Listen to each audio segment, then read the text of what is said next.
Good afternoon. This is it's December 16th, special study session of the Personnel Commission meeting.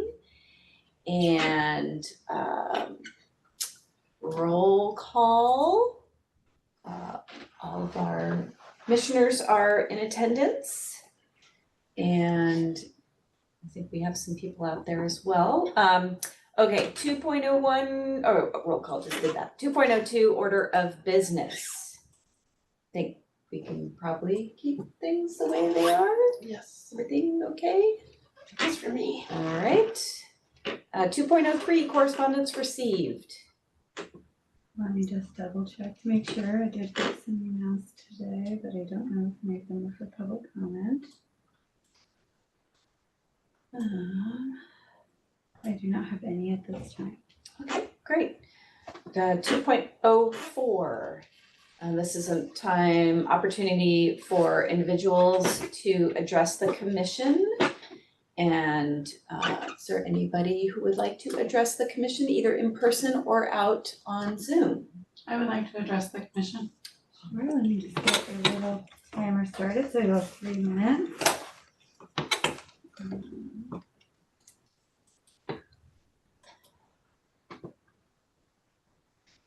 Okay, good. Nice to see you ladies again. Again, my name is Catherine Oden. I'm the district buyer, one of the accounting technicians here at the district office. I've seen you ladies a couple of times in the past. As you know, my concern is the accounting technician job description, and I'd like to discuss that with you again today. I did just receive the new draft, I believe, that you're going to be discussing tonight, and my concerns were that there were a few things that were on the draft that were omitted from the actual. There were a few things on the draft that have been omitted that were actually in the job description prior, but they were not in color, and they actually are things that they are almost daily tasks that I complete as one of the accounting technicians, and I complete them alone. We have two other accounting technicians, and myself being the third accounting technician. And I am the only one who does these duties, so I have a list of them here. I don't know that you need me to read them all to you. If you want me to, I can, or I can just hand you the list. But one of the major functions was our credit cards. I administer all of our credit cards. I review and monitor the contracts. It actually omitted in the accounting technician all of the functions to do with purchase orders, change orders, anything to do with actually the board as well. So I prepare all of the board docs for our board as well, and that was omitted from this draft as well. It also doesn't talk about how I am the representative for our district outside vendors, our contractors. As the district buyer, I speak to many of them, and many of our vendors, and resolve issues that way, and it's usually done through me as the district buyer. But again, I don't hold that title, it's just an accounting technician title that I hold. But this is a list of many of the daily tasks that I do that have been omitted from this, and I'm just questioning why they have been omitted, as it's something that I do daily. And this new draft of this accounting technician job doesn't include many of the things that I have stated in the past, and I've sent numerous documentation. So I think my goal in all of this is just to be a part of the accounting technician job description, because this new draft does not have anything to do with what I actually do on a daily basis. What I do daily as a routine, it doesn't reflect this at all.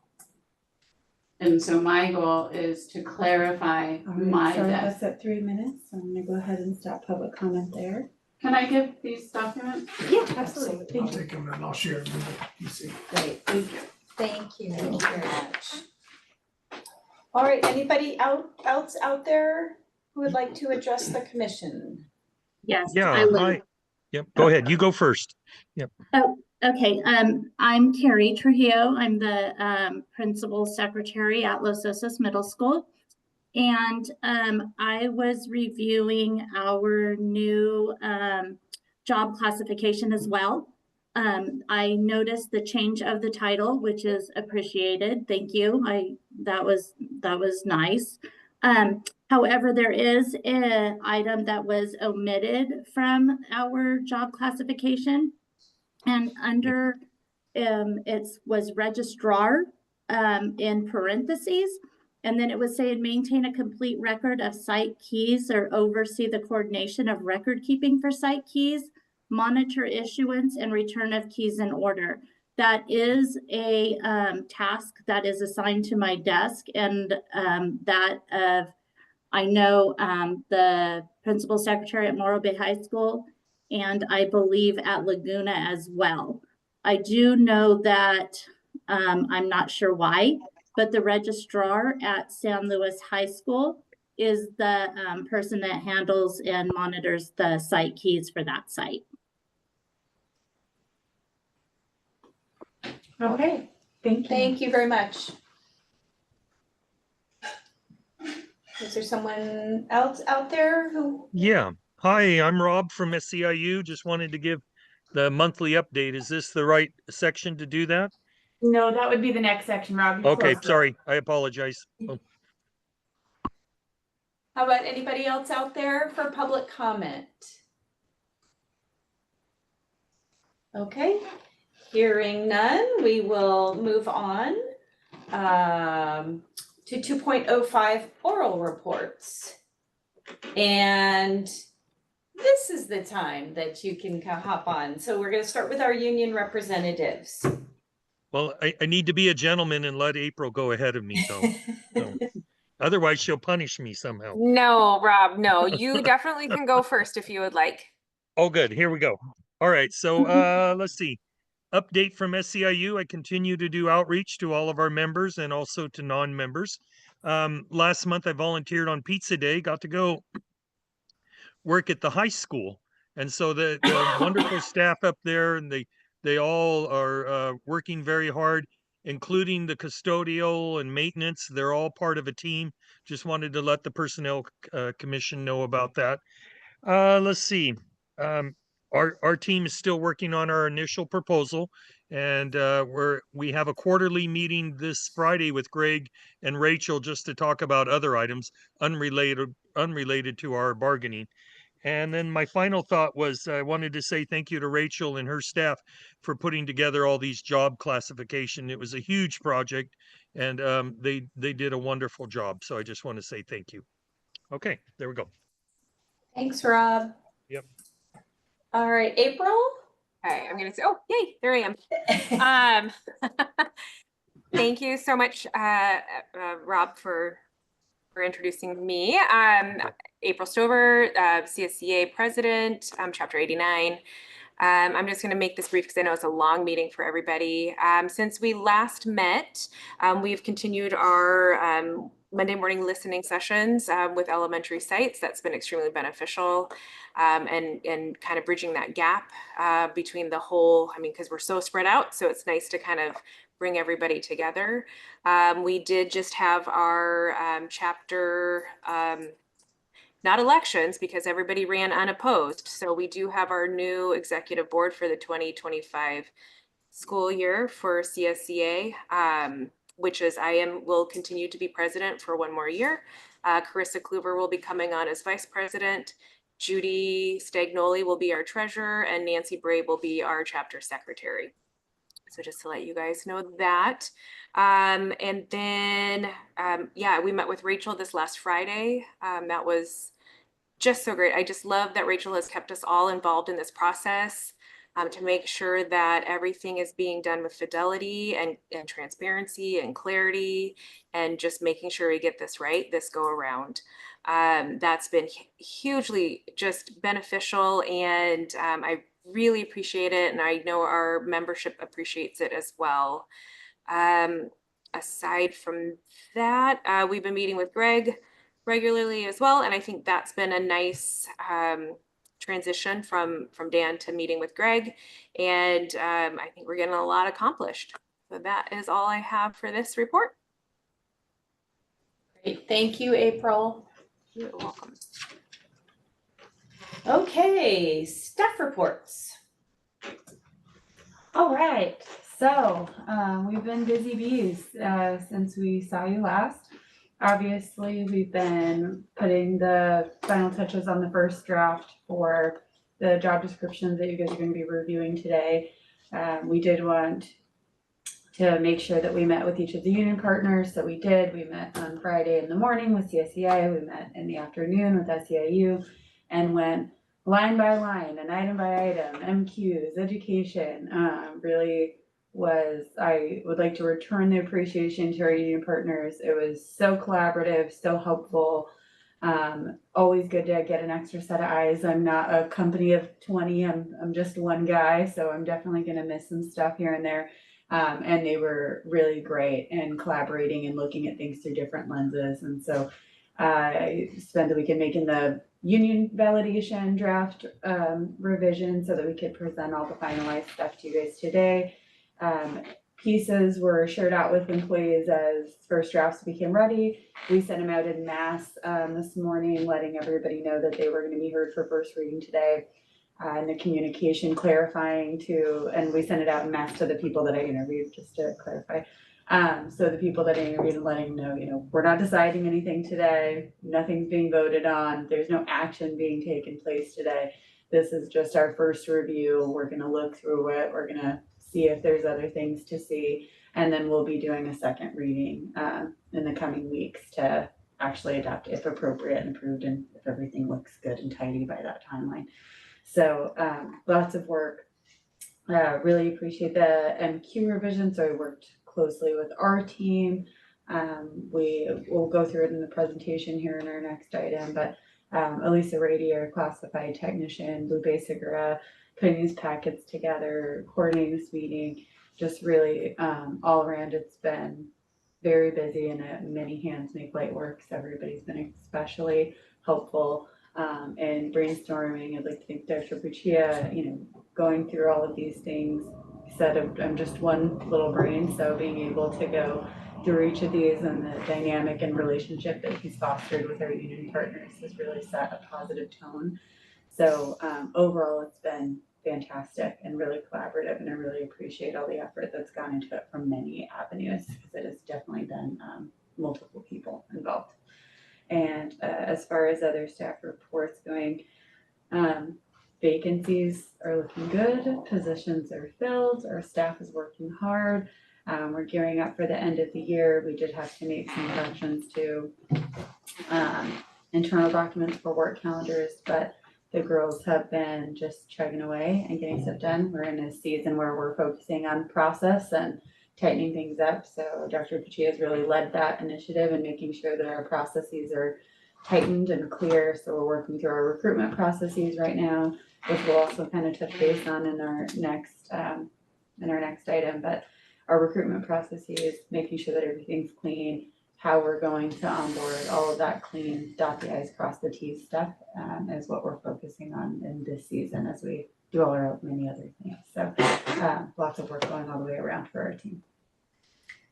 I will, first of all, like to thank Rachel for really the Herculean effort that she's done while she's being a little bit modest. Yes, we've all chipped in, but a ton of work, a ton of really thoughtful work, sitting with individuals, small groups for hours on end to take in information, to edit, and then in turn work with our CSEA and SEIU partners to again do some tweaks and revisions. So thank you to her for all of her efforts.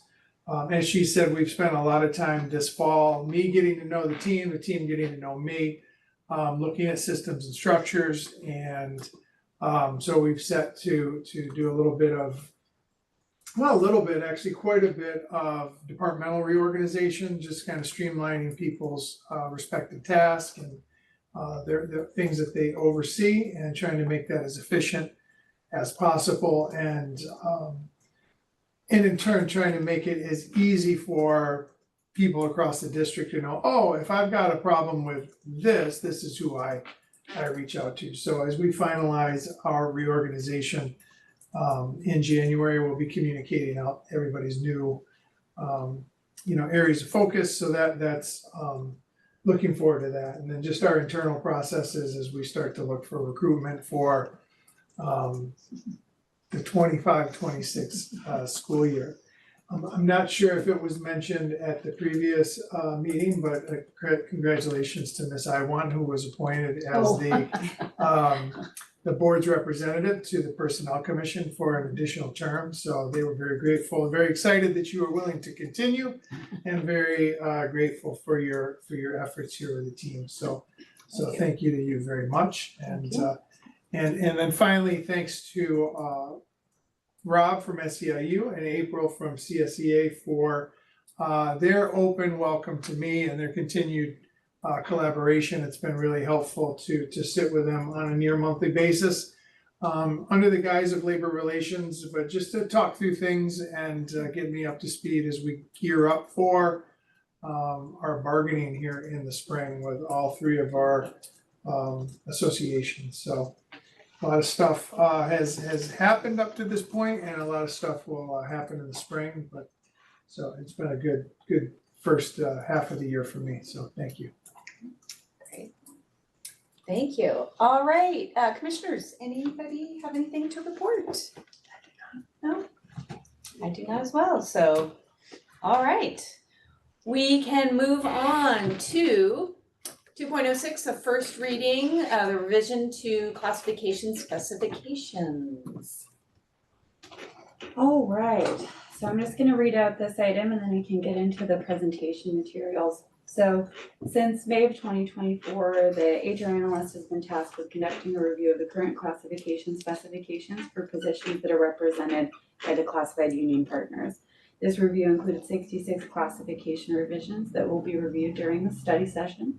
The study session will be considered the first reading for all classifications included, though no action will be taken in this meeting to allow additional time for stakeholders to review the changes made. A presentation on process and criteria used to evaluate each classification will be shared with the commission and the general public in this item. I've also included a list of all of the classifications that are represented, so there's a comprehensive list of what we will be reviewing today. We did omit a review of classified management and confidential positions at this time, but that will be picked up as we get closer to the spring. So let me open up this little guy here and we can. It's done thinking.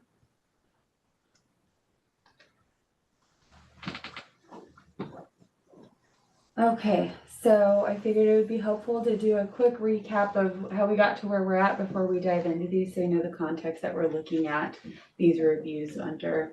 So prior to beginning the review, we had some concrete goals that we wanted to make sure to accomplish through this review process. The first of them was to make sure to meet with current staff in each classification to review job descriptions for updates and clarifications. So we felt that it was extremely vital to the process that we met with the seasoned experts in these fields to get their feedback so that we were not doing this review in a silo. Next, we wanted to make sure that we created classifications that reflect the work that's truly being done in these positions at San Luis Coastal. So update these classifications so that they were clear for recruitments, promotions, evaluations, and all of the many things that we use our classification specs for in a merit system district especially. Lastly, we wanted to complete this review before the end of the 2024 calendar year in an effort to provide our union partners with the most up-to-date information possible ahead of negotiations. Some goals that kind of popped up throughout the review that kind of changed the lens that we were looking at this through was in the course of meeting with employees that are in these classifications. Some of the feedback that I got was that there was a lot of misunderstanding about what the commission is, what we do, what the board does, what they do, what the unions do, what they do, HR is an entity, what we do. And why they should care, right? Like why is this a big deal? Why do the job descriptions matter? So I wanted to make sure to provide insight on how the district uses the classifications, number one, and what the role of the commission is. So just clarifying things. In each meeting that I had, we were talking about the role of the commission, what they're responsible for, what their authority is over, and then specific examples of how we use the classifications, and more importantly, each part of the classification and how we use that. So we're using these experience and training when we're qualifying applicants to even get in the door. We're using these KSAs to provide context for your examinations and your oral board questions to even get an opportunity. We're using the task items as more of a example of how you would implement those KSAs, as opposed to everybody kind of focuses on the task statements and what they do and do not include.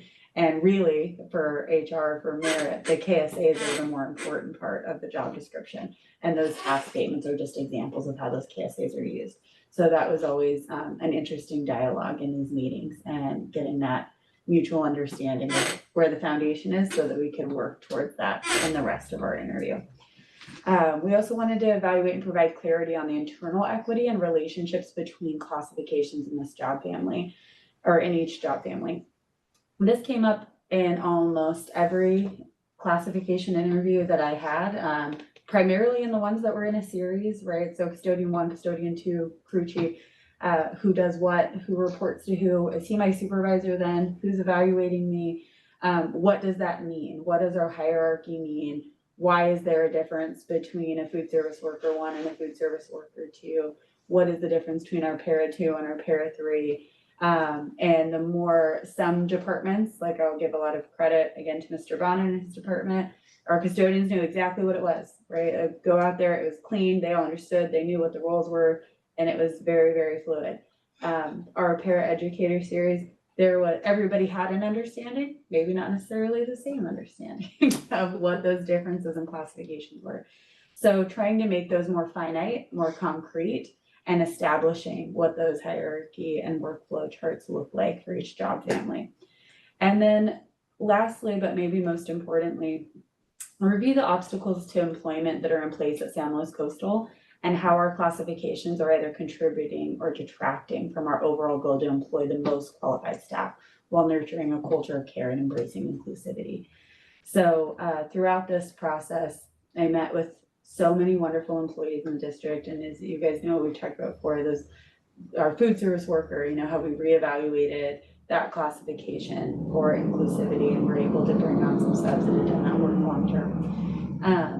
So kind of meeting through that lens and talking with people about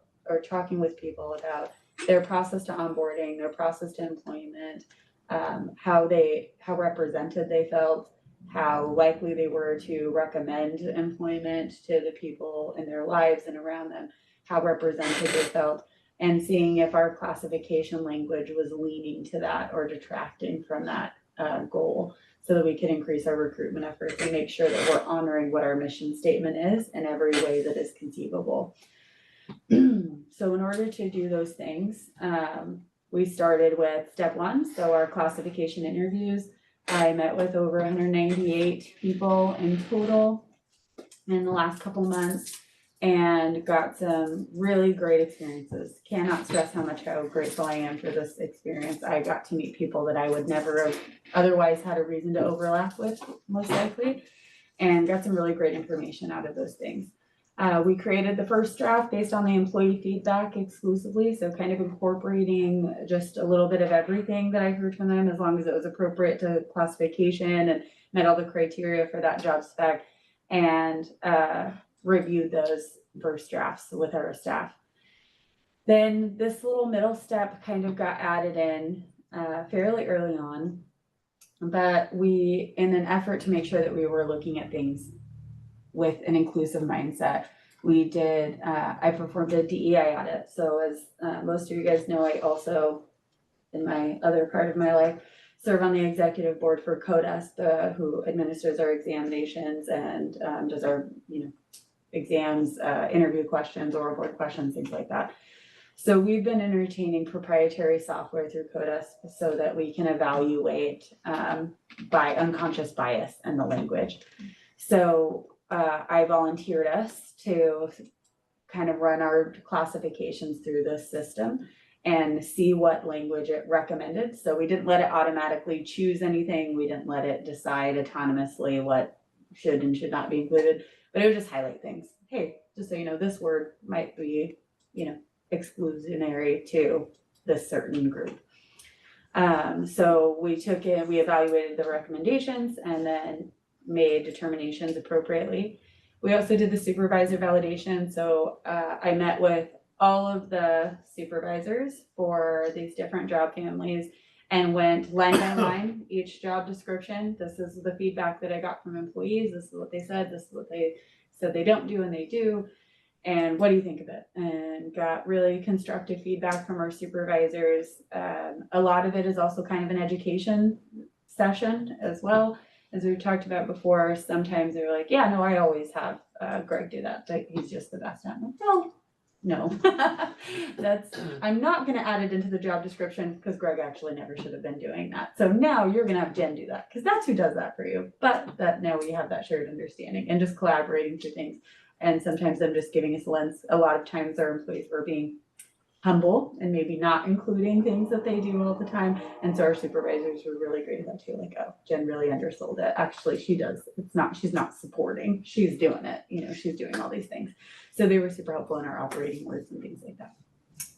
As we already discussed, we did the union validation meeting. So I met with our union partners and that was extremely collaborative and wonderful. And I'm very appreciative for all of their feedback in that process. And then we did the second draft, and I say second draft lightly because it's really like the 12th draft, but the second draft, and even as recently as today, as I'm getting feedback from employees, just kind of going through and trying to get these as up to date as possible. So we're going to have hard copies and I'm going to share the digital copies. There might be some changes that have come up in between, but yeah, employee participation, collaboration, and validation in this process is the most important part for me. Nobody's going to know the job description like the person serving in it. So I want to make sure that they all have an opportunity to review it, kick it around, and then there's going to be things that, are different across each position itself because each person is different, but make sure that we're finding those common threads and that the job description is reflective of those. So just a quick overview of what that DEI evaluation software looks like. And these are very, very small, but just so you guys are aware of what we were looking for. So in that first little square, when you load your language in, it'll give you, it'll highlight in the different colors based on things that it triggered as potentially exclusionary to that group. It will give you an overall score of how exclusive or inclusive your job description is on a score from 0 to 100. Our job descriptions at the bottom of that in a very tiny box on the far right, it also says based on the language you used in this job description, it would take somebody with a college degree to be able to interpret what it is that you've asked. You've only asked for a high school diploma for this position. Why are you using collegiate level words to describe the tasks that are needed? So like I said, it highlights all of it. The first example there is it was flagged for age bias. So it says, we're looking for somebody that's friendly and energetic and not necessarily anything that I would have thought of with my own brain. But the language says like, hey, are you sure that you want to use this? This kind of leads towards that we're looking for a younger candidate. It might be seen as discriminatory based on age. What is the actual result? Do you want somebody who's professional? Do you want somebody who has, business etiquette? That might be the language you'd rather use than this language. This is potentially going to exclude some people from wanting to be involved. The next square was of things that I can't change. So I'd love to come in and tell you guys that we now have 100% on our inclusive score across the board. We do not, we average about 80, 82. Because our KSAs, our knowledge, skills, and abilities is merit system language. Skills and abilities, it's flagged every time. So every time I use those words, I did not love those words. I thought that they were potentially going to deter people just based on what they are, but I cannot remove them. That is our vernacular. So they stayed. And so for some of them would, AI is not perfect. Some of them would say, instead of basic knowledge of math principles, it's like, are you sure you want to say knowledge? I think it would make better sense if you said competencies. I'm like, basic competencies of math skills. No, I don't think that's correct. I'm going to leave it the way it is. So sometimes our score was not perfect because it didn't like those choices. And then finally on the right, that 80% score, that's pretty much average what our job descriptions look like now. The software that we use is called YouInclude. And there's tons of information out there on it if you guys would like some more information on the software that they're working with. But it was riveting, fascinating, super cool experience. Really made me think about things through a different lens, and super helpful just to see that different point of view on this. Evaluating the internal equity and workflow. So like I said, one of the biggest things that I got back from staff was that they wanted clarity on upward mobility, on what that means in a merit system. Why do I have to keep testing? I already work here. Why would I get on an eligibility list when I don't want that position that opened up in that department? The one that I want is not for 2 months, so why would I get on the list right now? Just those little pieces. And we created, let's see if that will do it here. Okay. So we created this spreadsheet, if I can make it smaller so it fits better. So I created this spreadsheet as I was going through these classifications. And so what I wanted to capture in this spreadsheet, and I have one for CSEA and SEIU, is the job title, what bargaining unit is, the salary range, the years of experience, areas of specialty education, areas of specialty for education, and then preferred skills. So I wanted to identify, if I have a HR analyst 1 that's on range 220 and an HR analyst 2 that's on range 290, what happened? There's no way that they could be that far apart. And so let's make sure that we're tightening that up. And if I have an HR analyst 1 that needs 2 years of education experience, but I have an HR analyst 2 that needs 7 years of experience, that's just too large of a gap. Let's tighten that up. Let's make sure that we're asking for reasonable things from the positions that we're asking them for. And then just taking a look at what those areas of specialty are. So for example, we had a food service worker 2 job description that our food service worker 1 required at least a year of food service experience. Our food service worker 2 required 0 food service experience, but it did require at least a year of accounting and bookkeeping. And because we used to cash handle, we used to take in money, we used to have, that was a big part of their job, was balancing those books from all that money they're getting from kids. We no longer do that. That doesn't make sense. And now we have somebody maybe less experienced in a higher position. So being able to see it on a 1-pager like this and move this sheet around and look at it by job families helped us kind of look for those holes. And then we made minimum qualification recommendations based on that. So we just moved that around and kept playing with it and looking at it in different ways so that we could make sure that we were assessing equity as well. All right, let me close this one.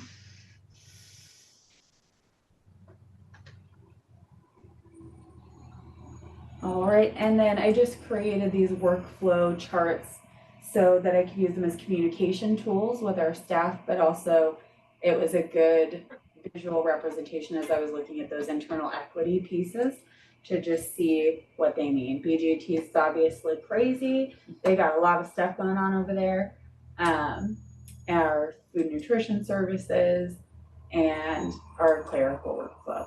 So a lot of these were super helpful to me in describing positions when I was sitting with staff members.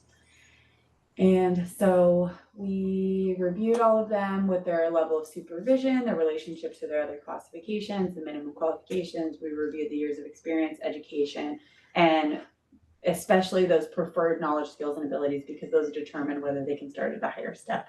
So we paid a lot of extra attention to what those preferreds were as well. Okay, that's the whole kit and caboodle before we get into the nitty-gritty of job descriptions. So just as a general clarifying statement for anybody in the general public out there, we will not be taking public comment during the session. We will be taking a quick 20-minute break at 5 p.m. and then returning at 5:20. But at the end of this session, if anybody hangs in here with us that long, we will be taking public comment at the end of this item. And once again, no decisions will be made today. We are just reviewing the information, and then we will still be collaborating with staff before making any determinations at our next meeting. Okay, so Now that I don't have to do minutes on this little guy. And we don't have to screen share this little guy.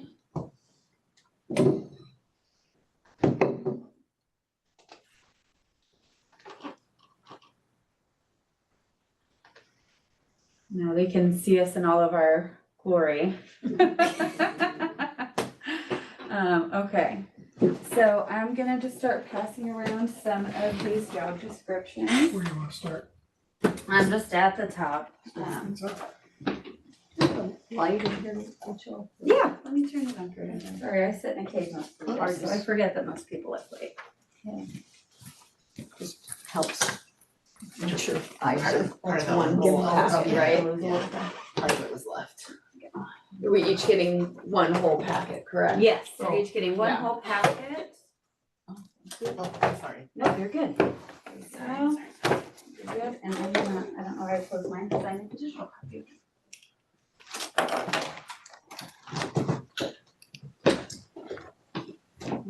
Are we able to ask questions? Yeah, you're able to ask questions, so commissioners, game rules for us on this. We're able to deliberate, we're able to discuss, you can make notes on your copies here. If you do make notes on any of the copies, if you'll just set them aside, so I don't have to dig through all of them to figure out which ones have notes and don't have notes. But yeah, we're gonna kind of just go through the same way that I did with our union partners.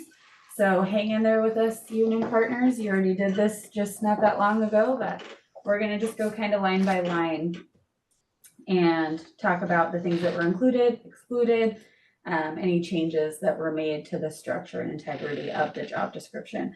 So the highlights are things that were added, the strike throughs are things that were removed. And I think that's all the things that you need to know before we dive in. So it looks like up at the top, we have bus drivers, that where everybody has on the top of their packet. So, yep. Okay, perfect. So I do have a quick question. Yes. I'm so sorry. No, go ahead. So I'm guessing that you sent things out today and you probably are getting feedback. Yes. Just as we heard from our two speakers. Yes. So, how is that considered and how would that get incorporated in if it's appropriate? It's a good question.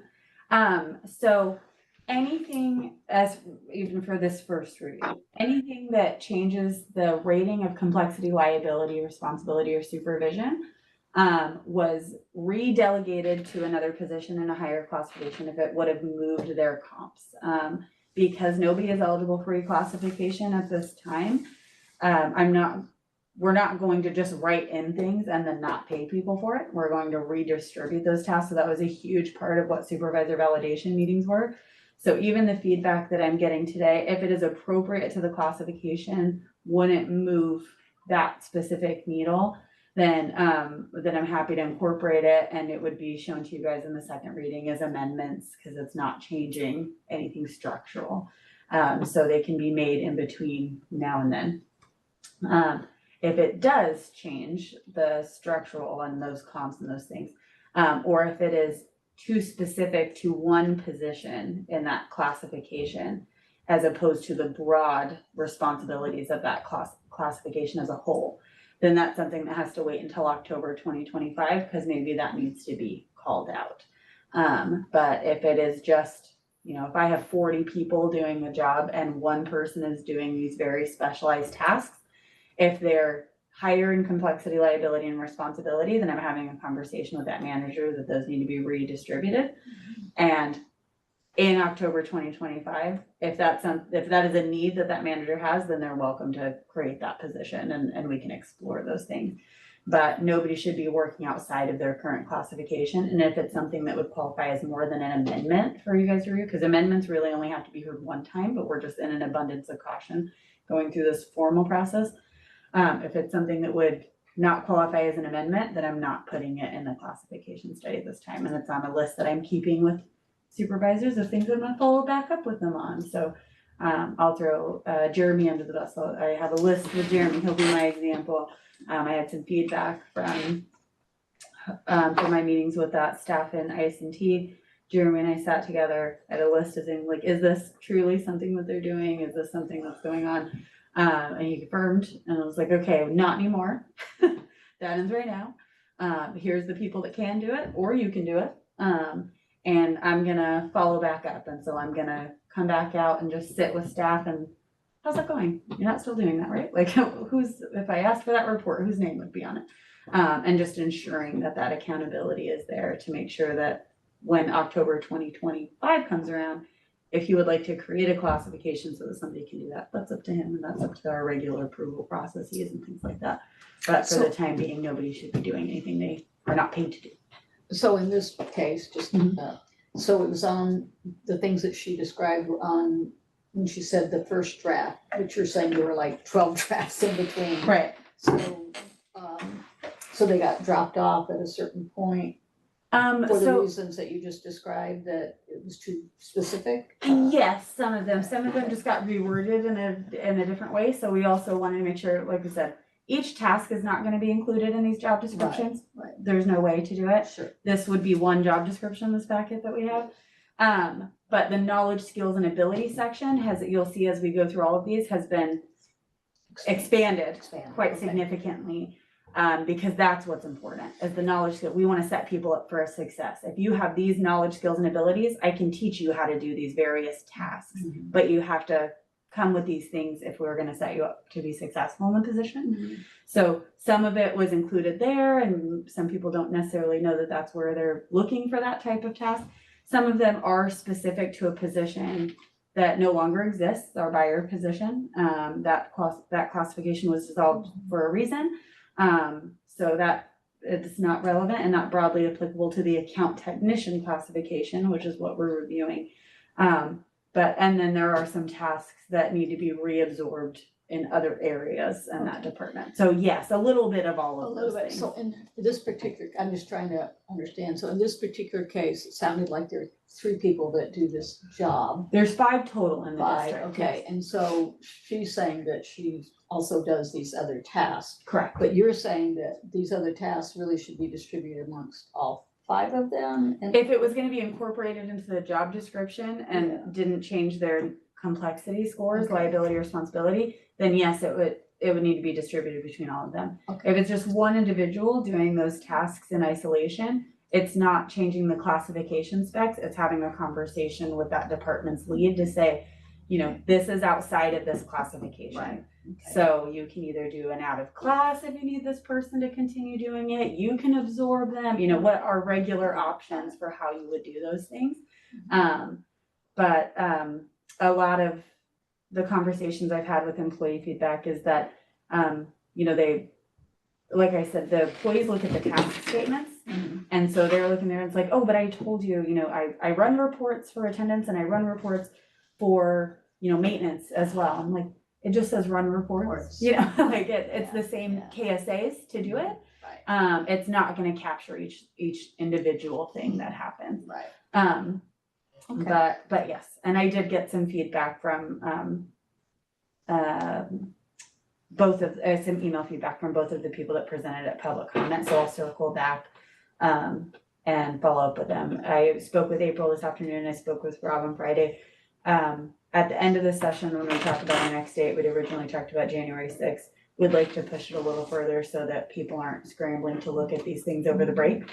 And that way I just have more time to do some thoughtful revisions if needed with employees and get some more feedback. Okay, all right, I understand. Okay, so first and foremost, we got bus drivers. So the overall format kind of changed, just like formatting wise, font wise, spacing, things like that.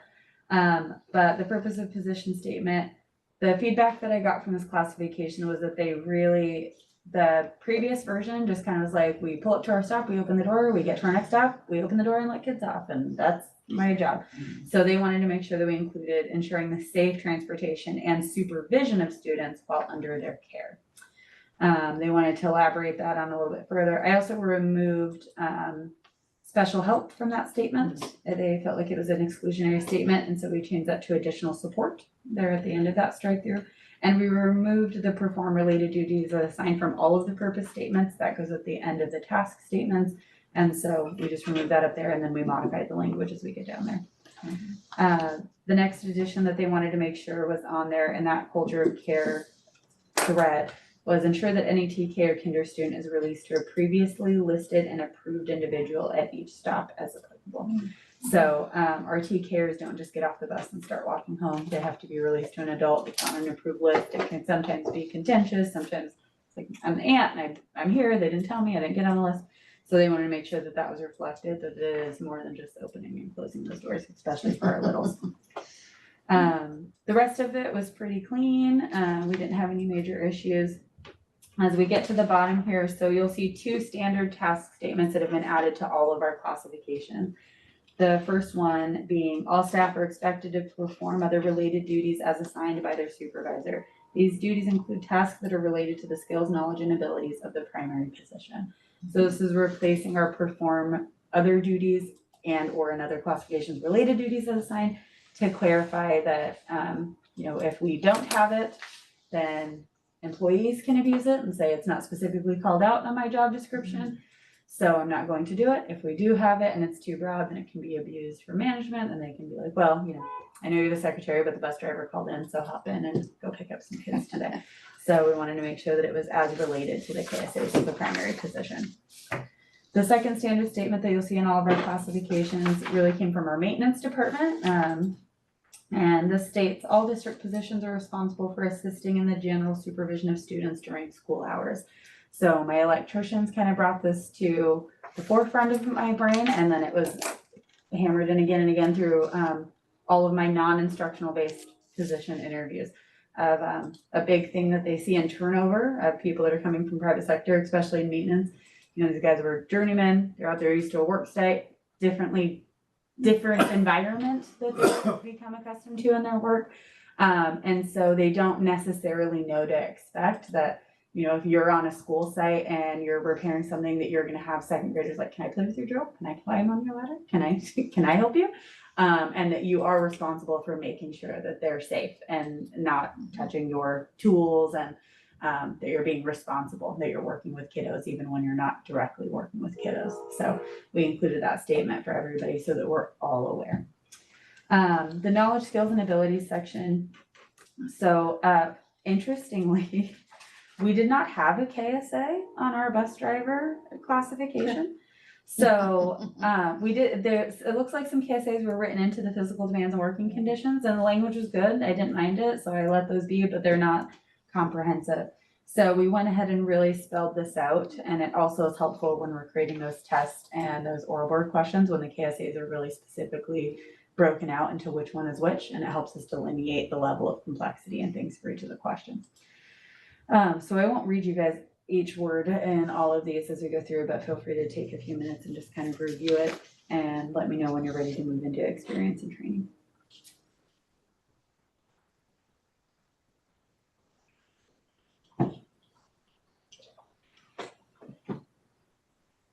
And I have a question on the physical demands. Yes. Whenever.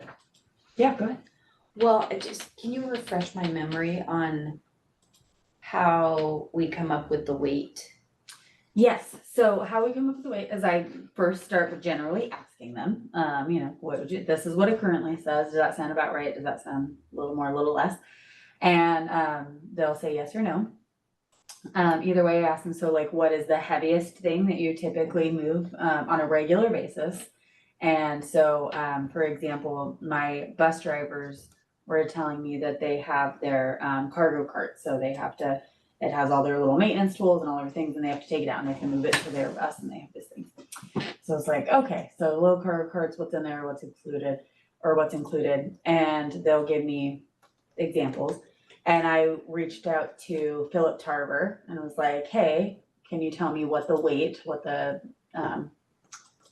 product specifications are on this little cargo cart thing? Is there any other, and then supervisor validation, what else do you have to move, what do you have going on? And so they'll give me, he'll say, oh, the box is 50 pounds and then the material comes out to about 30 pounds. I think they'll actually went out and weighed like 2 or 3 of them to me and then sent me a little spreadsheet of an average. It was very helpful. So I get the notes and then routinely, and then we talk about, okay, so are you ever having to like put that over your head? Are you ever having to bend down and scoot it under something? Are you having to like twist and move it into an area? And so I just have them kind of think it out, and it goes in that questionnaire when it talks about physical demands. it asks, you know, are you bending, are you twisting? Do you have to use both arms? Do you have to use both hands? Do you have to use wrist mobility or dexterity, finger dexterity to do it? And so we kind of go into the weeds of it. And so each time that we go over a physical demand, I ask them what their heaviest thing that they lift in a day is, and then I get the product specifications for whatever that was. So if they're like, oh, my mechanics were like, I have to lift, you know, these bus tires. And I was like, oh, okay, cool. If I can Google it, I'll find out the answer, Right, but right. mostly I'm reaching out to poor fellows. I'm like, how much does a bus tire weigh? How would one do that? Do you guys have a jack? Do you lift something? And so I got specific examples to base it on. Okay, perfect. Would they ever be required, I could just think of some circumstances, especially maybe with special ed or something, are they ever required to lift a student? They are never required to lift a student, even sped pairs. There are CPI holds, but they're actually prohibited from lifting Yeah, they're lifting not supposed to students. touch, but. There are assistive devices they use for kids that are severely handicapped that are like wheelchair bound, and if for like toileting or something like that. Yeah. Or moving into adaptive PE, for example, but that's all on lifts. They It's would all never be on lift, responsible for yeah. lifting a child. In an accident or something, it would be totally different. Right, and the physical demands are about regular requirements of your job. Yeah. If something extraneous happened that was outside of your, then ask for help, get something, we'll come out, we'll get a lift, we'll get a stretcher, Yeah. we'll at least get a couple guys to help you. Okay.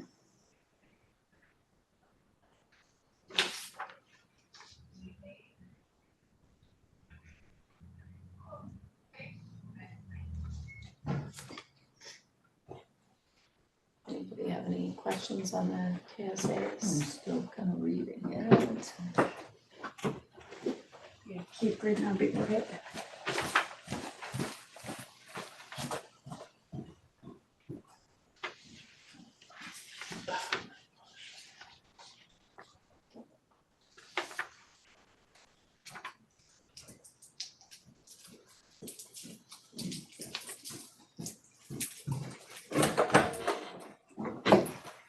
Oh, the tissue.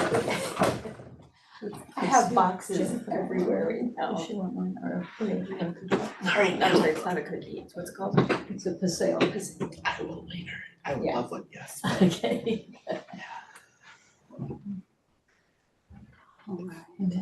Rachel would like one. Okay. Looks good. And then so you'll notice I changed the experience and training for bus drivers. It previously said that you needed to have 1 year of increasingly responsible bus driving experience, when in practice, we just need them to complete the certification. So not sure where that lapse in translation happened, but so we modified that. And I also added that section at the bottom in an effort to provide more transparency for our union partners so that people were clear. This position is SEIU, this position is CSEA. You know who to reach out to if you have questions or concerns. Also the salary range, because I know ranges are confusing if you're not from this world. It doesn't mean anything to people. And then the last time that the position was reviewed, so we'll put an official date in there once everything's done, and then a approval date once that's done as well. Please, that looks good.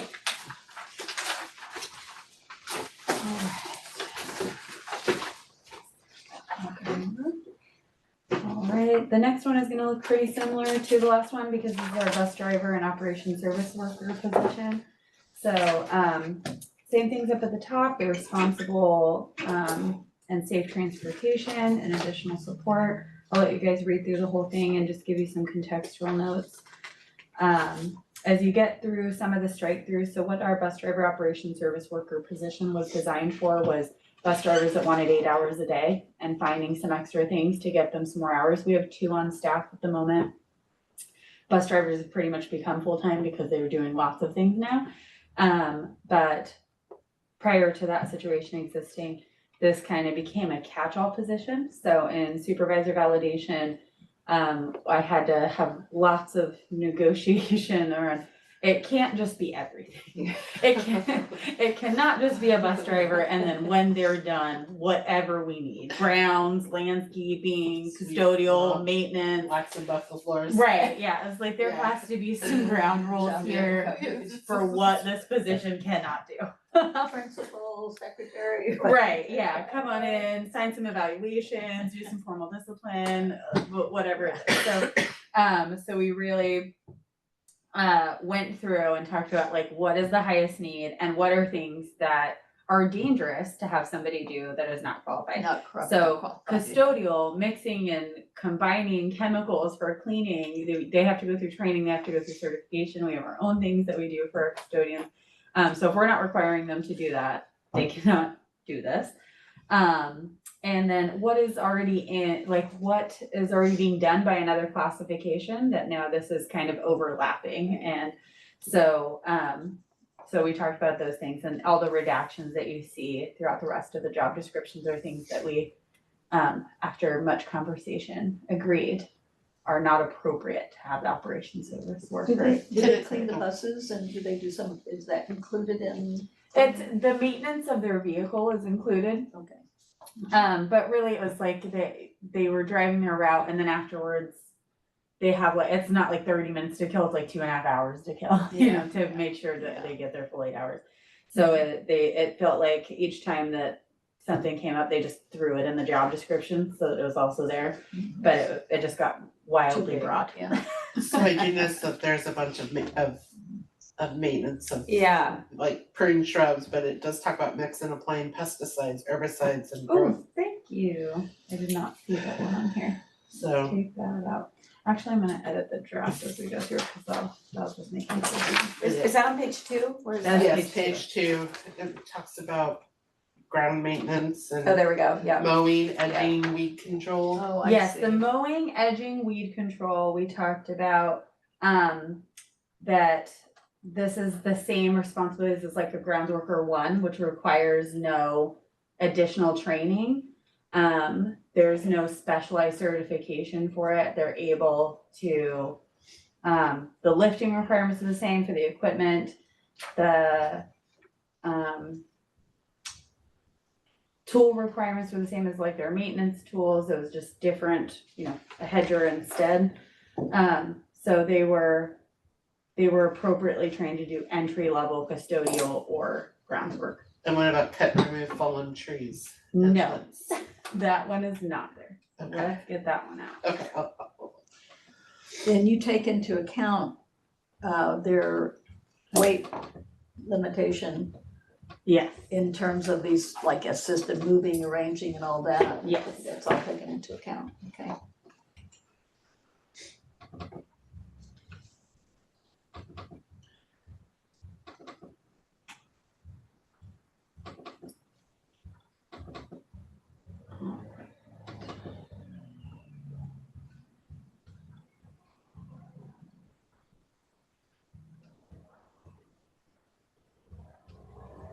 Did we already talked about this, the rodent control, is that? that was my next one, I was letting her get open, I had a question about that one. It's kind of vague.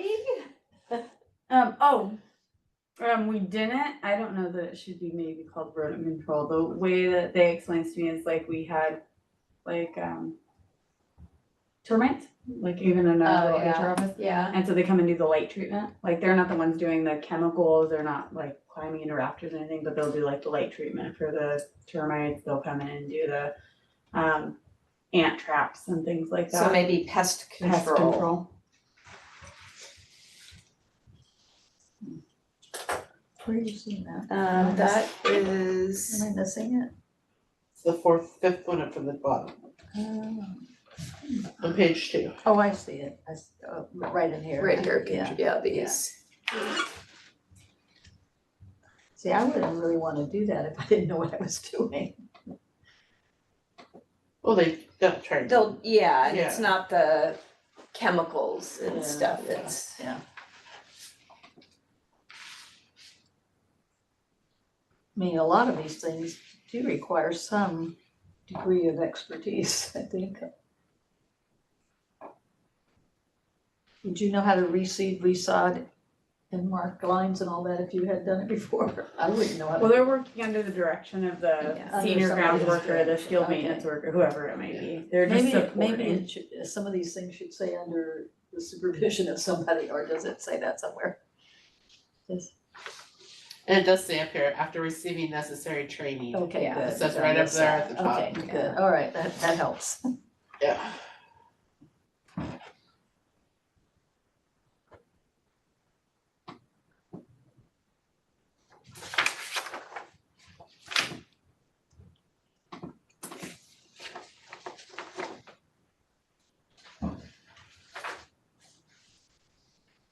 Okay, so I'm gonna share the digital versions up on our screen for us so that you guys can see us and working through them.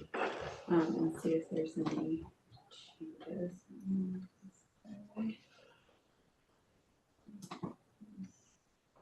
Okay, so I've got pests here. And I feel like I'm forgetting one. Oh, fallen trees. Yeah.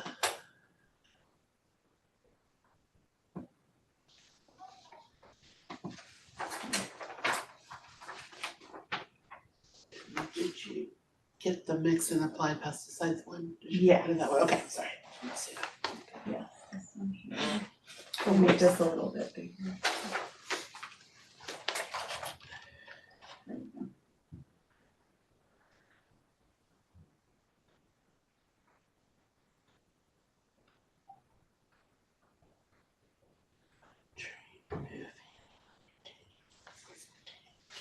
Many years ago, I used to do jobs.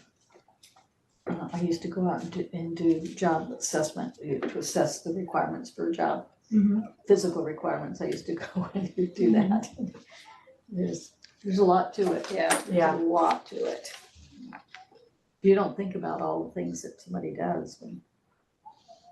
I think the hardest part is that most people don't think about the things that they do on a daily basis, Yeah. you know, like you're just doing it, and so Yeah. when we have to sit, that questionnaire is super helpful because it asks such granular, specific questions that it really forced people to think about it, and asks it in different ways and kind of circles around to it a couple different times, so that you're not on autopilot, like, no, I never did do that. Oh, well, what about in this situation? Right. Well, you know what, I guess I do, yeah. Well, once you have an injury, then you realize you were doing it. Right.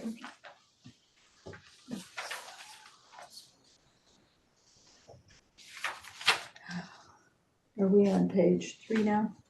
Or are we still on 2? I think we're just kind I of, think at whatever you're on Going. phases. Okay, Yeah. just keep going, As you see. just keep going, okay. Yeah.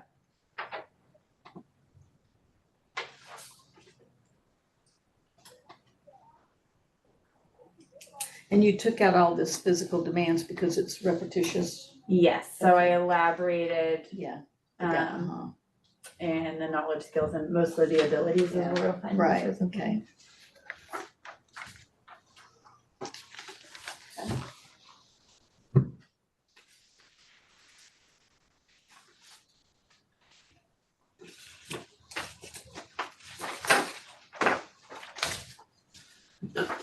Totally nitpicky, but there's like No, all no, this no. space here. I can't, it's something formatting issue, I was trying to get, Yeah. and some of them, cause Yeah. like, some of them I would copy over from the old document, so that I Yeah. could- and then so I'll fix up No- the no weird, worries, no no, worries, you're I not just- nitpicky, it drives me nuts as well. And I was trying to get them all fixed before this happened, and I just didn't have time, so I was like, okay. yeah, I'll Oh, just you have mean to the- let that one you mean go. the cleanup where there's it's like spaces Extra or whatever, spaces or yeah. something like that's that, fine. yeah. Yeah, that'll be in the next. Yeah, the final version will have better format. But we don't need to bring that to your attention. You can. Please know that I'm probably aware and it probably pains me deeply.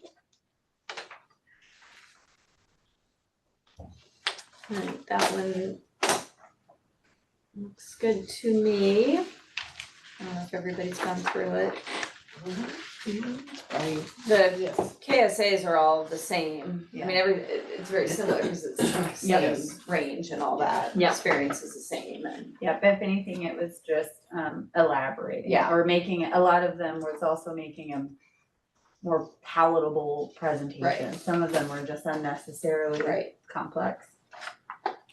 All right, next up we have carpenter.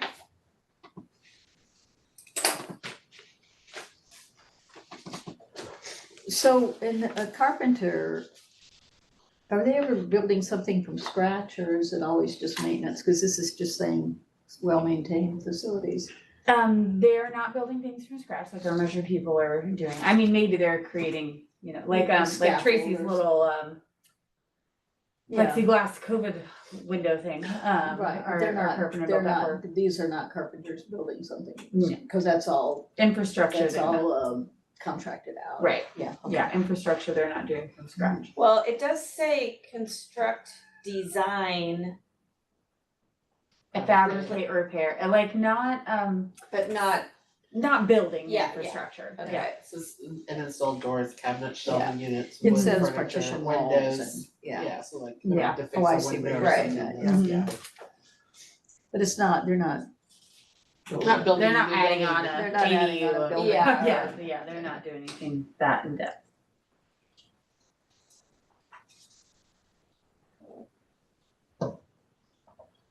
My goodness, it's detailed.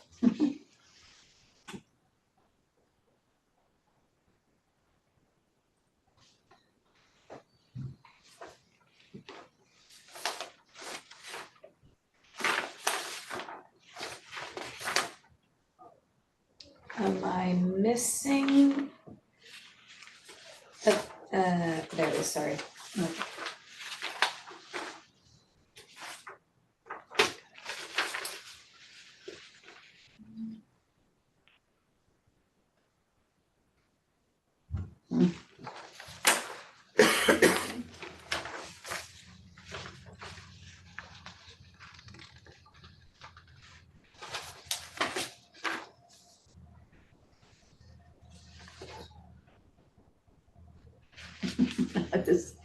This position requires the ability to see. Yeah. I mean, I get it, but it's kind of funny. Yeah.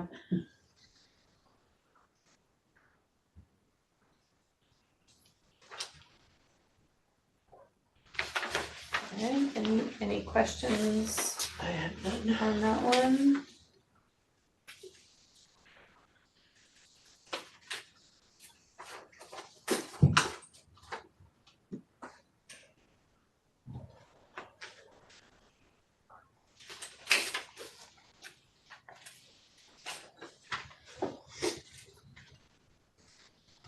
Is your expectation that the people who were performing duties that should be somewhere else have been notified of that and should be Yes. aware of that? Yes. That's your expectation? Yeah. Do you know that for sure, or just that's your expectation? No, I know that for sure. Okay. Yes. Use this Like again. unless they weren't identified, unless I didn't catch it all together. Well, But I yeah, mean, no. that's, if you didn't know to No, say it, then I've they sat wouldn't with know. each employee and I've sat with the supervisors, and explained, you know, things that can be included in the job description and things that can't. So for example, like our office clerk position and our school secretary position, specifically at elementary, had a concern about the increase in responsibilities that they have regarding like nursing, duties, right? So we don't have a certificated nurse on site every day. And so there's been, they've reported an increase in volume of just like kids coming in and the documentation that it takes each time a kid comes in and having increases. And so like that needs to be included in our job description. You know, it's not just first aid and triage, it's, you know, all of these things. She's like, well, no, it doesn't. It does not have to be included in your job description. I do think they could be a little more robust than what's said in there. It kind of says like, with parents' permission, we can give a Band-Aid kind of thing. And Right. it's like, parents' permission, no, like if a kid's bleeding, we're taking care of it. So it's like, I think it could be elaborated to be a little more inclusive of, it's not just like you're kind of hanging out waiting for the parent to call you back. But anything beyond that is actually in another classification. So letting them know that and letting the principals know that. Yeah. So yeah, a lot of it was people coming in and wanting it to be included in their job description because they're doing it, and actually, no, you actually should not be doing that. And so, but don't worry, let me do it. I'm happy to have a conversation. You don't have to do it.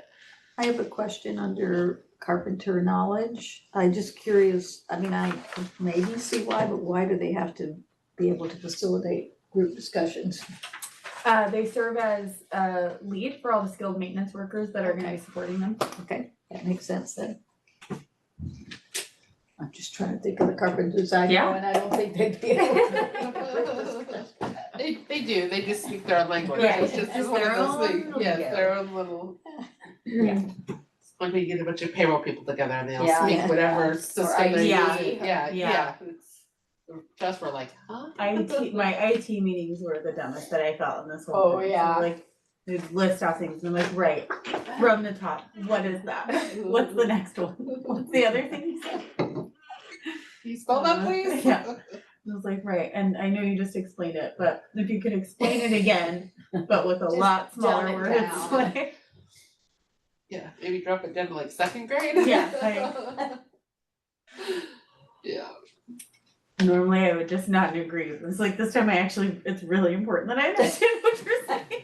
I hate to make you repeat yourself 3 times. I feel very incompetent, but I do need you to dumb it down.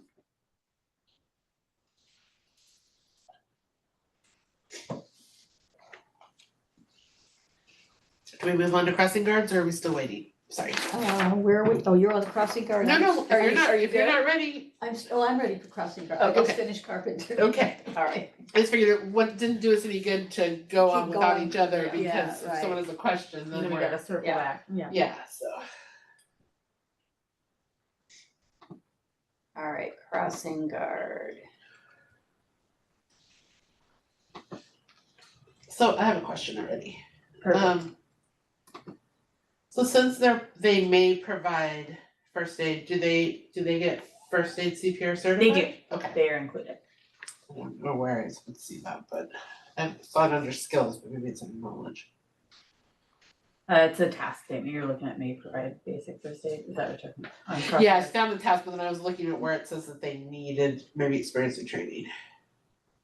I don't think that we put the licensure under there, but maybe we should. Whether this is certification, Yeah. right? Yeah.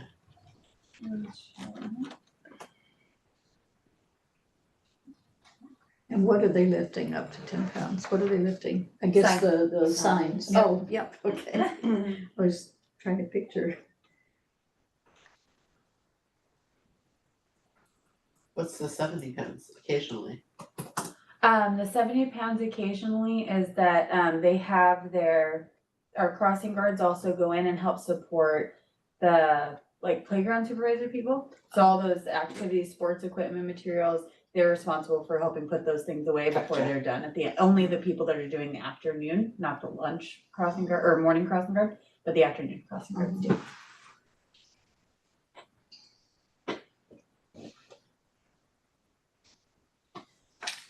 So this is the same thing where there was no SKAs before? Those are very, very basic Yeah. descriptions.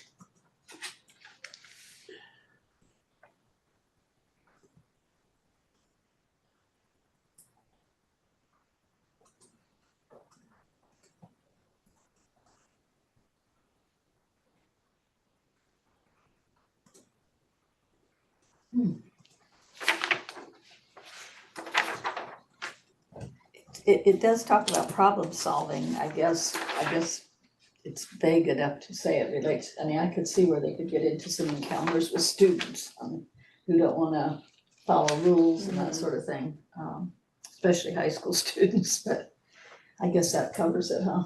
Yeah, I mean, the problem solving was also more safety related, so like it's their job to like report and see, so if somebody's driving going 90 through it and they're supposed to report it to the administrator in the moment, realize that if they need to adapt their, if they were about to let kids cross and they weren't, or they see a kid coming down running, like, so that kind of problem solving situationally for safety reasons and precautionary stuff. They have walkie-talkies, They do. so they can get hold of somebody right away if they're having a problem. Yeah. Cause I know some high school kids can be stinkers, so I can. definitely see some problems. I think I felt more bad for my crossing guard at Los Ranchos than at Gosh. Bohai. That one road, people just get Yeah, filled with yeah. rage on that Yeah. road. So, sorry, real quick, under supervision, receives direction from the school principal, is that also who writes the The eval? evaluation. Okay. All right. Should it say, so is it always, or designate, okay. So that could be the assistant principal or the, Wait, which one are you looking at? under the crossing guard, as you said, it just says, report behavior, well, it's got principal or designate, I mean, at the high school level, a lot of times the thing is. Where are doesn't- you? On crossing guard under supervision? Well, it says under,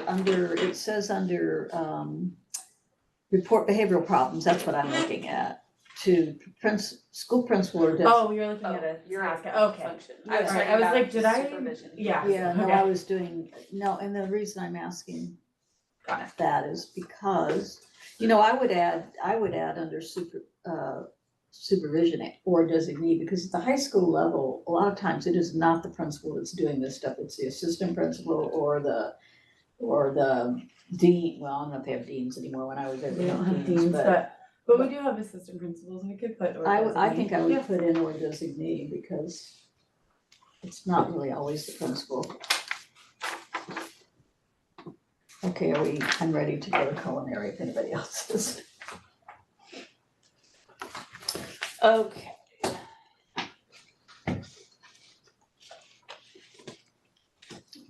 Alright, culinary lead, so this is a title change too, correct? Yes,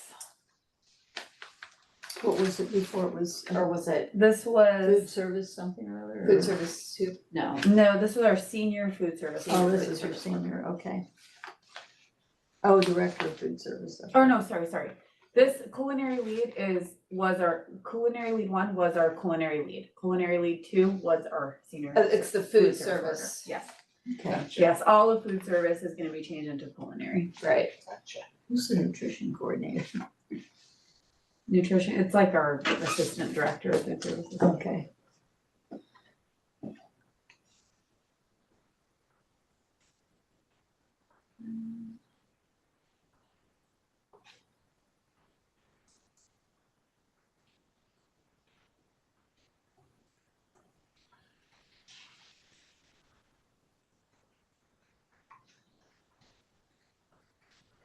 Under that, essential functions, Mhm. if you get down where where you took out where you block out sandwiches, et cetera, I guess you'll catch that, but that's a separate, I think that's the cap and semicolons or whatever after initiative and isn't may plan, is that a cap, just to distinguish it from the sentence before? Oh, yeah. You'll probably catch that when you're reviewing it, but So I have a question. Mhm. I mean, you mentioned this kind of before, but where he talks about utilize as a point of sale. I know right Mhm. now, all of our students get Free free meals. lunch. Mhm. What if that goes away? Then how will that be handled? That's a very good question. So we, one of two ways. So, if it is no longer supported at the state level, our education foundation has a plan to supplement as well as some of the additional grant funds from food services. So we want to be able to continue that either way. Okay. There's nothing that specifically looks like it's in jeopardy at the moment, but just in case, there were some contingency plans that were put in place when it first came out because we weren't sure how long it was gonna last, that are still in place. Secondarily, if for some reason those things don't work out and we do have to include point of sale, then we would reopen the job description and then assess whether that changes or impacts the knowledge, skills, and abilities needed. Okay. They do still have on here, let me see. Utilizing email software, office software, word processing software. And really that's what the point of sale system Yeah. was. It was an Excel spreadsheet and then they just scanned it. They didn't operate that specific okay. software. So, Okay. it scanned it and then it populated an Excel sheet and they would sort it. Good question.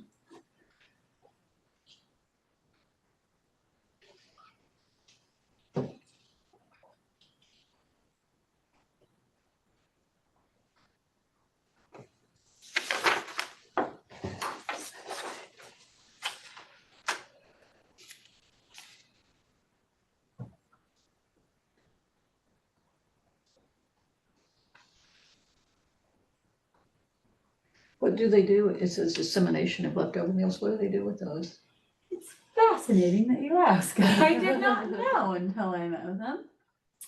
We partner with our local food banks. We Oh, partner good. with our local community resource agencies, homeless places, Oh, that's shelters, great.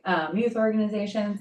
And so they specifically have to keep them at food safe temperatures. Yeah, that's store great. them appropriately, Yeah. inventory them appropriately. And not only do we get to share with the community, but it also goes, it's a tax write-off for our district. I think that's awesome. So instead of just tossing out a bunch of stuff. That's Yeah. amazing. Yeah, that's Fascinating. great. It's great that Yeah. they do that. Yeah. It's good. It does take a lot more logging for our food service workers than it used to be, but you don't have to document anything, you're just gonna throw in the trash, but it's very cool. Hopefully worth the extra effort. I think so, and they get to hire some of the student workers to come in, and that's what the student workers are doing, they're like boxing them up and preparing them and sorting them out for That's which awesome. org they're going to. So it gives us an opportunity to have our kiddos help do something that's safe as well. That's awesome. Question, do we do breakfast? We do. It's not listed on, so I'm looking at essential functions, 1, 2, 3, 4, 5, Where are you? 6. Which page are you on? First page. Oh, you're way Complete ahead. and track, page 1, complete and track the meal count forms to ensure accurate record keeping of meals served. So snack is breakfast nutrition break, because they don't do like formal waffles. Okay. So we actually, I should have highlighted it green because I added that EG section. Okay. I was corrected by our food service team, that they do snack, lunch, and then some sites do supper, and so they don't, they go Okay. for the community things. Got it, So that's their vernacular. got it. I'll just smell the cinnamon buns when I'm in the pool. Because the pool I'm Yeah. at, that I swim at is right behind the high school. And Yeah. every time they have cinnamon buns, we smell them. Yeah, they said that they don't call it breakfast because they're not doing like eggs, bacon, toast, Yeah. whatever, blah, blah. It's a dulce de leche. Yeah. Pastry or something, Right. it's something that's heat and serve.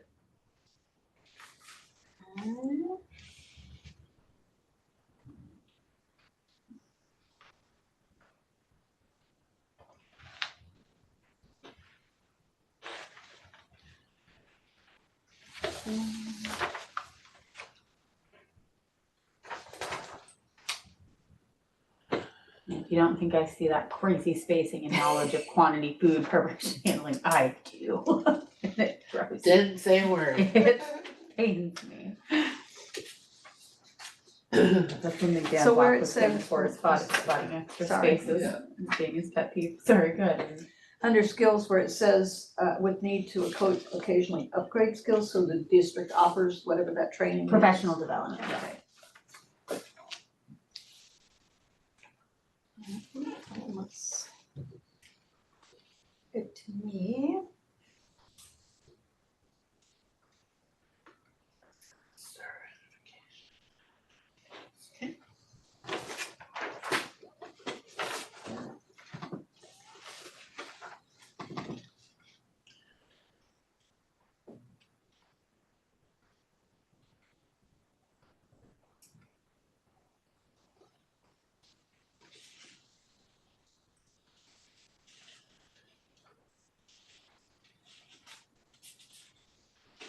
Culinary lead is assigned to one site, right?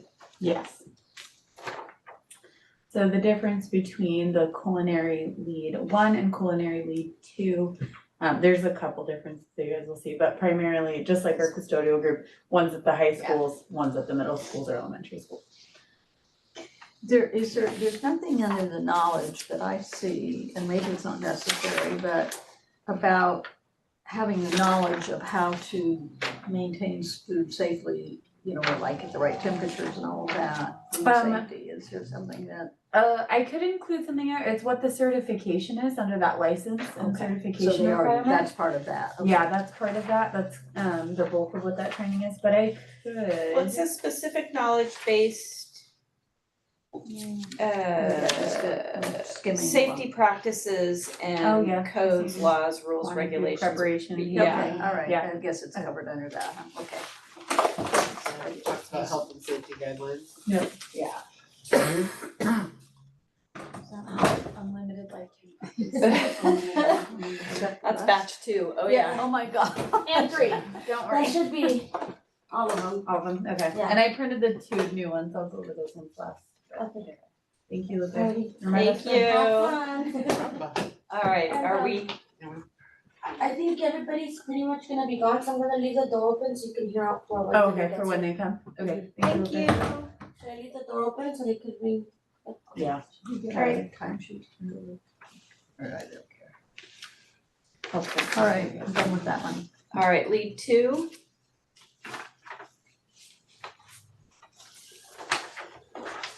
Is the high school level. Yes. And I put secondary level and the other one saying elementary or middle because Lambs is a gray area. Yeah. It is their central Yeah. kitchen, so I didn't want it to be exclusionary. Right. So that it could be a 1 or a 2 depending on how they restructure what Right. Lambs is gonna be, now that the food service has moved up here. So if it's still gonna be the central kitchen, that's a bigger responsibility. If it's not, then. Right.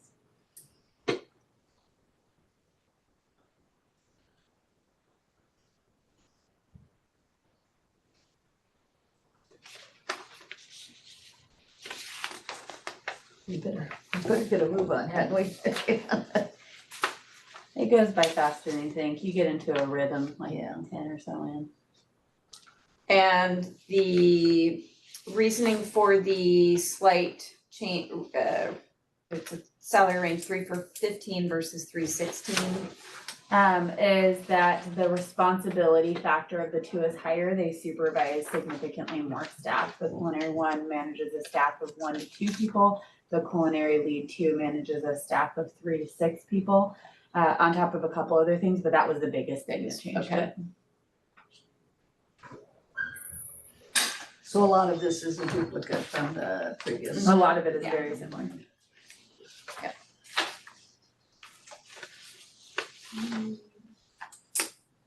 I think there's 3 differentiating statements.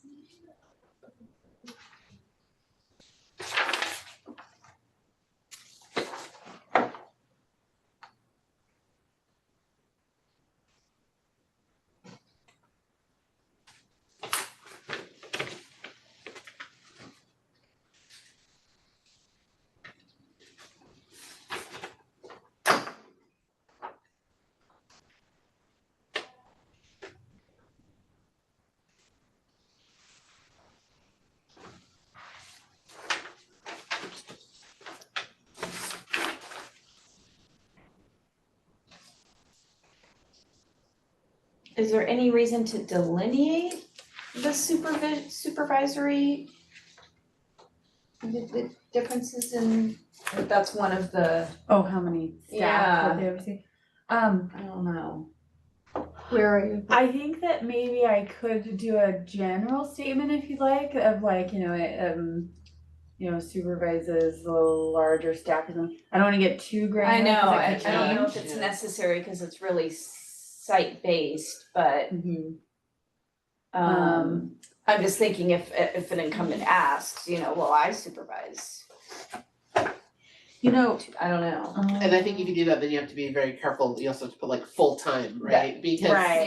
you might have Yeah. 4, but they're all working half-time, or, Right, so right. I think. I don't know if there's It's any. good. Go ahead. I'm sorry. No, it's You know, it's just occurring to me as I'm sitting here thinking of being in, a lot of these positions have to receive supervision. Mhm. And some people aren't very good at that. They're not very good at being corrected. They're not very good at, I wonder if there's any reason to include some language like that in some of these job descriptions where they really are. That's more for our code of conduct, Okay. and what's done in the evaluation. The classification is supposed to be about the job required, not the person in the seat. So, I think it gets covered there. I would love to mandate it, but I don't think it's something I can But it does mandate. say expected to perform other I related don't know, duties it as just assigned by seems- their supervisor. Yeah. I mean, at least Yeah. it does Yeah. Yeah, take direct, I mean, it just, Okay. Yeah. but I hear what you're saying. yeah, it can. Plays nice with others. Yeah. Yes. Plays Not nice. everybody can. No, it's hard some days. It is a skill. It is a It is. skill. Okay, are we good with lead two? Yeah, I'm on- Okay. I'm on worker one now. We are on culinary worker one. All right, so this is taking place of our food service worker one. This is our entry level position into the food service series. Which is the one or the two, right? This is Mhm. Yeah, they could Yeah, report to one Okay, or so I just the wanna other. make sure that I was Yeah. understanding, cause you know.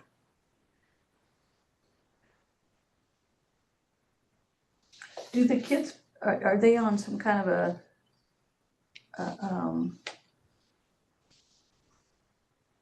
system for, it says you used a computerized point of sale system, are they on some kind of a, is lunch all- and all that free now? Is Yep. that free now? Yeah, So it's all that's free, why- so there's no So it's point of not sale. needed anymore, everything, it's all free. Yep. That's great.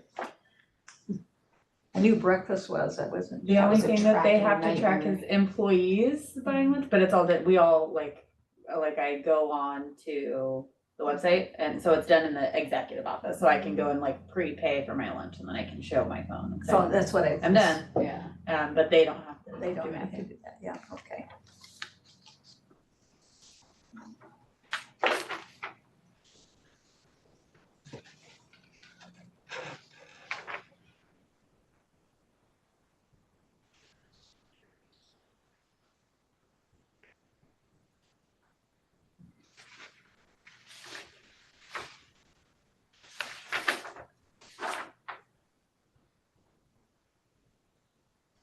So is the main difference between culinary one, culinary two, culinary worker one, culinary worker two has to do, and with the management part, the higher level or in the, is all that you put in all the management skills, because I'm not cracking what the differences Sure. are and all of this, so. So the hierarchy is culinary worker one, culinary worker two. And then the culinary leads and then the central kitchen supervisor. So supervision is a big piece of it. But you'll also notice in the operating words as we work through the hierarchy is that, you know, may assist, maintain, assist, Right. package, assemble, as opposed to coordinate, prepare, design, you know, whatever those things are. So really, the hierarchy is like the food service worker ones, like they're always to be supervised by a two or higher. They're really kind of an extra set of hands. They're doing the grunt work, they're frontline stuff, getting everything ready, getting everything prepped. Food service worker twos have a little more authority at an elementary site. They really are more of the lead person. They don't have those big wigs like they do at the bigger sites. So they're delegating work, they're assigning, they're getting the menus, they're deciding how they're gonna allocate their resources, they're getting the production log, evaluating it, how many kids took meals yesterday, so they're not over or under producing. So there's a lot more analysis that they have to do. Right. And then the culinary leads are designing the recipes and the menus, and they're using the resources that we have from our local places, designing recipes and things based off of those, and then implementing that at their site. And the central kitchen supervisors are the ones that are designing the like little food pyramid, if you think of back in the day. So like, hey, this is what your resources are, this is what I need you to be having in each of the meals, these are the health guidelines that need to be implemented for your recipes and menus. And so it's kind of a waterfall Yeah, effect. I get it, okay. It's Supervision is a big piece of it, but there's also functional Yeah, and there things that are very analysis different and that between the kind of two, thing, or yeah. between the four things. purchasing analysis or Right. something, okay. And the culinary worker two is maybe driving, Yes, maybe driving and in a the pinch. worker one, is not, so Yeah. hence the possession of the Okay. driver's license.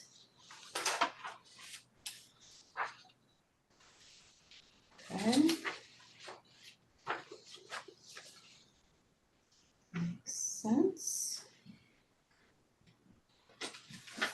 driving the meals from, is this, so that some of the sites they don't do their own prep,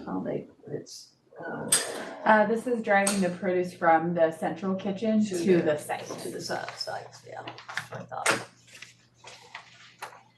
I'm learning more about how all this works. I was not It's- being sarcastic when I said I was very grateful for the process. It was Yeah. so Yeah. illuminating. Yeah, And so cool to find out some things that we're doing as a district that I had no idea about. yeah, it's good.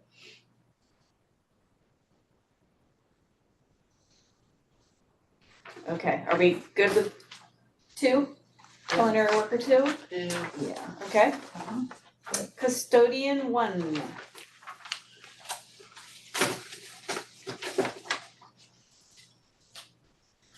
Alright, so general guidelines of the purpose of position statement remained pretty similar, but it was pretty rudimentary in its previous version, so we just wanted to make sure that we cleaned up the language and made it more presentable, because they do a lot more than just going sweeping up stuff. They're really responsible for the aesthetics and safety of our campuses. So the one is always an evening shift? They're always an evening shift. Okay.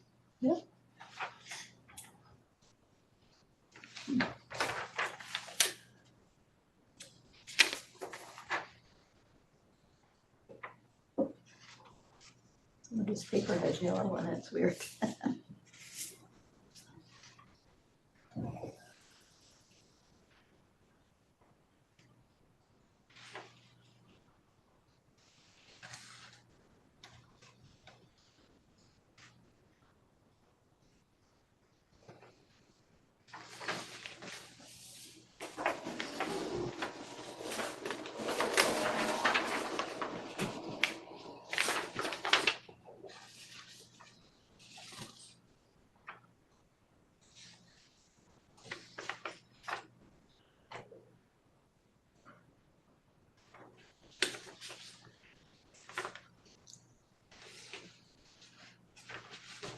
So there is going to be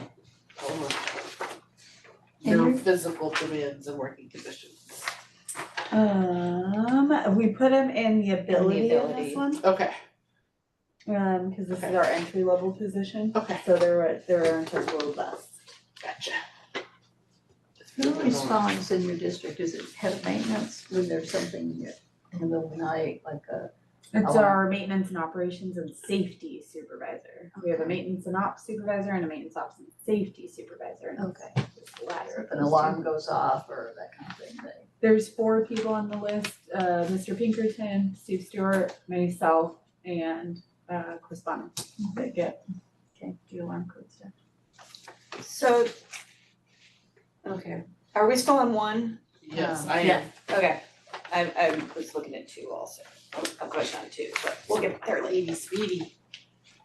Well, it's in relation, it was when you brought up the physical demands and working conditions. Cause there's a weight listed in ability for custodial 1, but not for 2. Oh. Oh, you don't have a weight requirement. So, sorry, that's why it was, for me, it's No, you're helpful to good. kind of look at some of Yeah, these side by regulation, side. That's a good idea. See what's missing.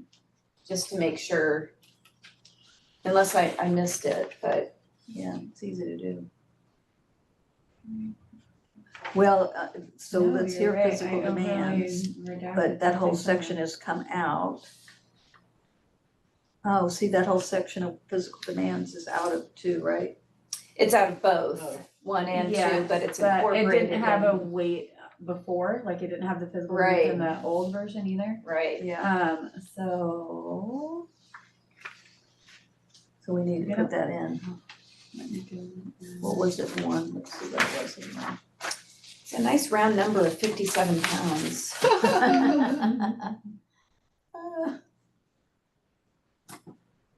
Well, where are you seeing it in 1? I don't- It's an ability, so she's, because Oh, it's she an put entry it into- level. Oh, it went into abilities, Mhm. okay, got it, okay.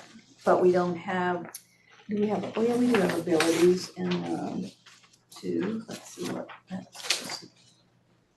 It doesn't have it in abilities. It just says moving and lifting heavy objects. Yep, but it doesn't have a weight limit and it needs to. Yeah. Catch.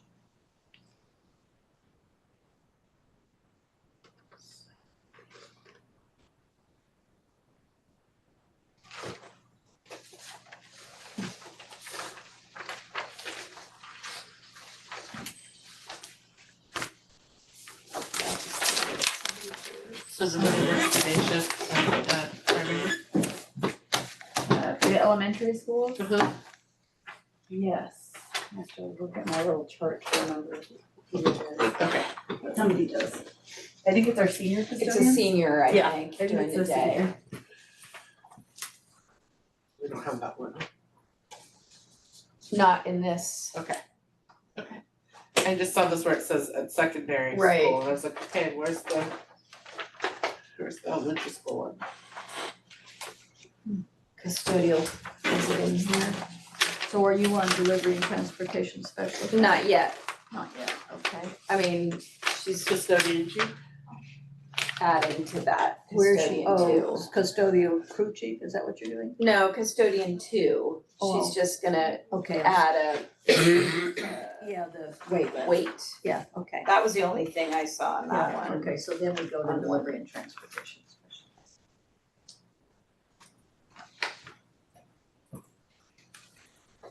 Alright, I resisted as long as I can. Yeah. No, they're calling. There's best.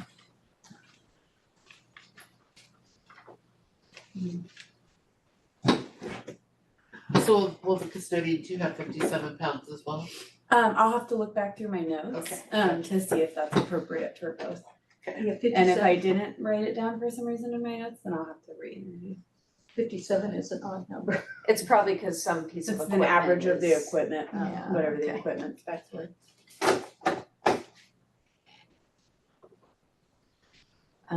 Did anybody have anything else on custodian two? No. Okay, move on to delivery and transportation specialist. So this one is a new one, New, let's yeah. talk about this one. So like I said, BG&T was pretty tight, I was very impressed. The one area that was interesting was, as you guys may or may not know, we had Chris Preston, our delivery driver that does our mail, retired. And we hired somebody new into that position, her name is Wendy, and she's lovely. When Wendy came into the position,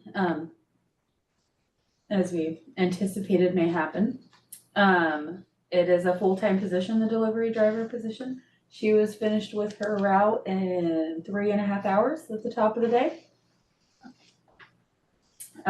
Twice, went through the route 2 times in 3.5 hours.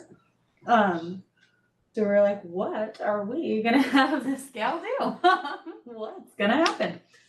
So, Chris started her, gave her out of class. We, I think we talked about it briefly in a previous meeting.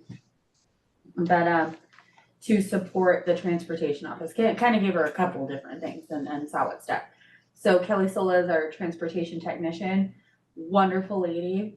Have a shared problem of overcommitting. That poor woman is just doing a million things at one time, and she is fantastic, but I am assuming tired. And so Wendy started really clicking into the transportation. So she's kind of doing very clerical functions in transportation, but specific to that position, and that like she's operating bus routes, taking in the 2-way radio calls, direct, if there's an issue, kind of resolving it. So kind of dealing with that frontline stuff so that Kelly can do the more complex transportation, bus route management and student allocations and things like that.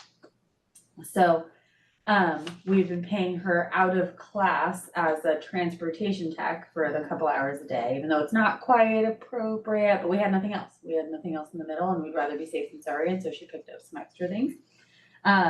So we would like to create this position. I meant to put this in my other pile of new positions, but so it's kind of an amendment, but not really. It significantly changes the KSAs of the position, but it exists, like it was based off a position that exists, because the mail delivery, routing, stuff like that would still be baked into it. But how to fill the rest of that FTE. And this is what we came up with. So we went over lots of things, there was lots of ideas, once again, some strategic negotiating, that just because it's unclear does not mean it can be a everything position, an anything, everything hodgepodge situation. So that's the bulk of these things, as you guys review them, is, you know, the regular mail delivery responsibilities, and then supporting the transportation technician office, or the transportation office, and really trying to hone in on uniform guidelines for what the KSAs would be to be able to do both of those things. So this does lean more clerical than the previous position did. Obviously, that one was very cut and dry delivery. And this one has some entry level clerical functions in it as well. So this one would not be effective until the second reading, obviously, like any of them. And we did notify the person that's in this classification that if this was created, they would compete, you know, apply and compete for this position. We could run it as promotional only and those things, but and they understood and were comfortable with that, So the person is currently, her job title is what? Delivery driver. Delivery driver. And is working out of class part-time for transportation. Part-time, okay, and this would combine those two things. But she has the skills apparently to do both.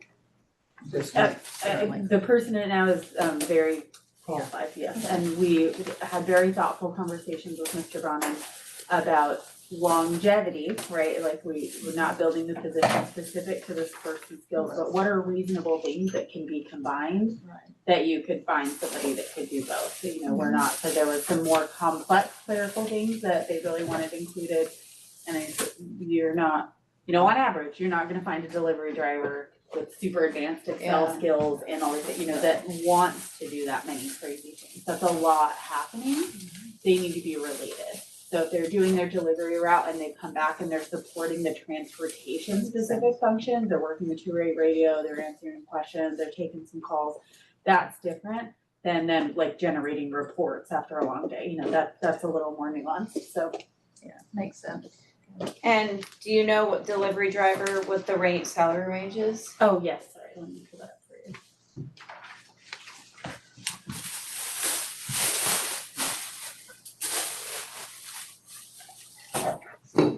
Happy to drop these. Thank We're gonna take a break at 5. Is it We're gonna okay? take a break at 5. Thank you, Jen. Okay, zoom into this teeny tiny font. Oh, that's the same.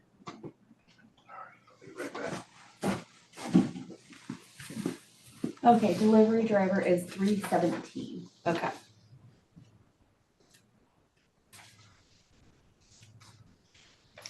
And it says under experience and training, experience equivalent to 1 year of experience operating a truck or large vehicle. Is there no other license that's required other than a regular California? No, they just drive our little, Okay, it's like a hatchback. okay, and then it's this forklift operator certification. Yes.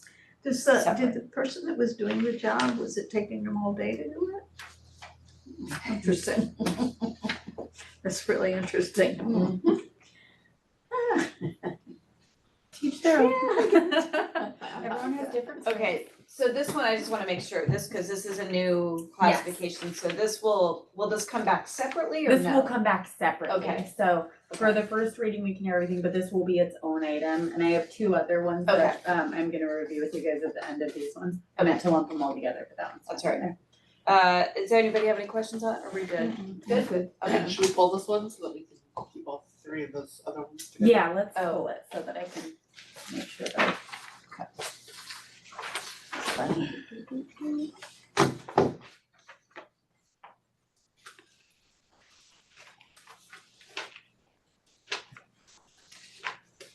maybe we can get through both custodial crew, chief 1 and 2 before we We can do it. I believe in us. Let's go.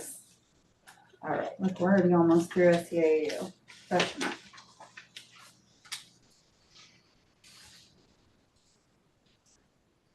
So crew chief 1 is specifically at a middle school. Correct.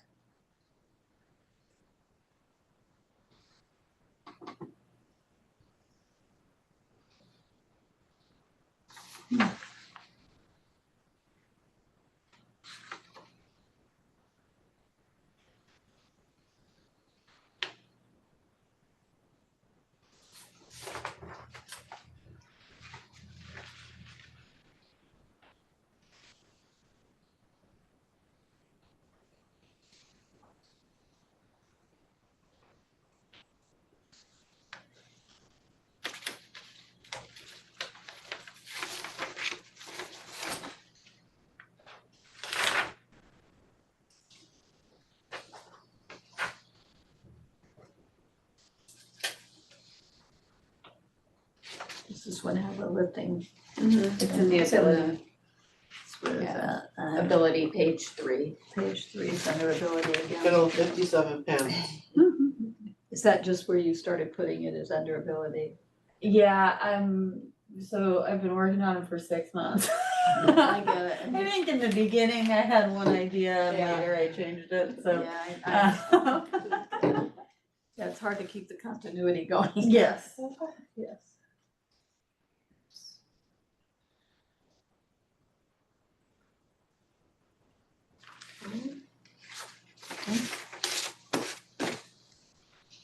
Any questions or No, that one. on that one? Okay. So crew chief 2 would be at the high school. Correct.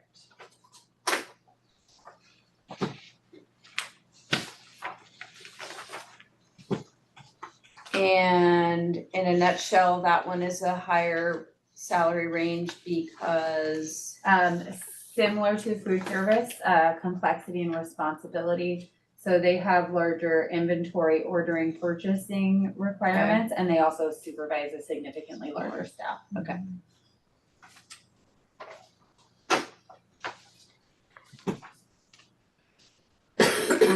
This one says 55 pounds. Interesting. This one says the weight is weighing up to 55 pounds. Everything else is saying 57, so. They must have had something else that changed their average, because the total own number is an average of all the weights that they use. All right.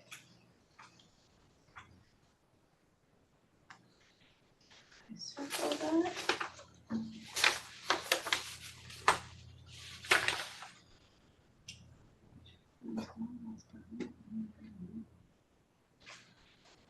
This is a lot of work. It's like, oh God. No wonder I would lose sight of what I was doing at some point. That's why I couldn't wait for the validation process, honestly, Yeah. for the union system. I'm like, I don't know. I don't remember. Well, Whatever I did, it made sense to me at the time, but I don't know that I could tell you what it was now. yeah, I understand. Okay, are we good with 1 and 2? Yeah. Crew chiefs? Okay. All right. Let me stop sharing this little break. All right, we are going to take a 20-minute recess. We will get back on here at 5:20 p.m.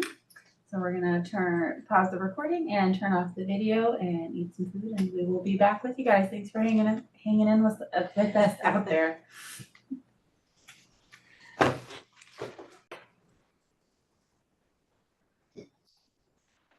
We are back in session for our personal efficient study session. It is 5:20 p.m.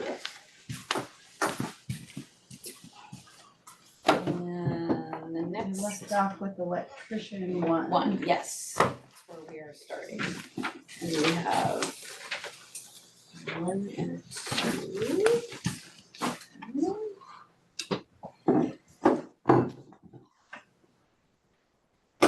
And so for the electrician series, or the previous version it was called electrician series, and so it had 1 at the top, 2 at the bottom, and then whole split out separate things. It was convoluted, so I did break all of this here. HVAC was the same thing. I broke all of this series apart so that they'd be merit compliant and made them their own cost specs. Okay.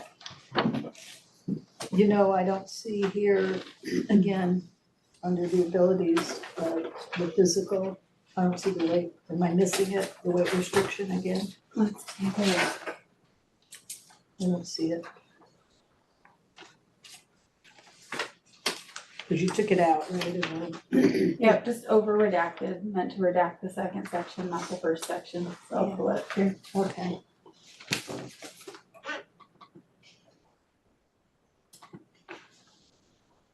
So you just add it back in? Yep. Okay.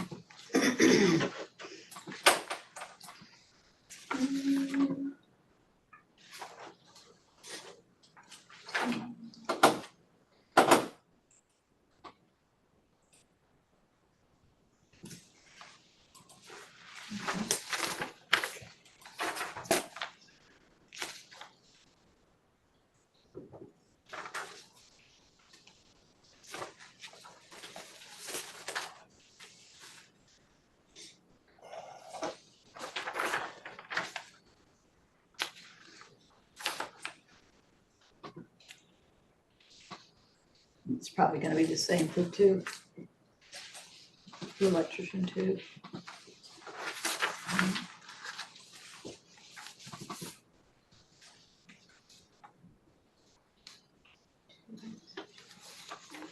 Rachel, what's the same on your electrician? I too? gotcha. Yeah, okay.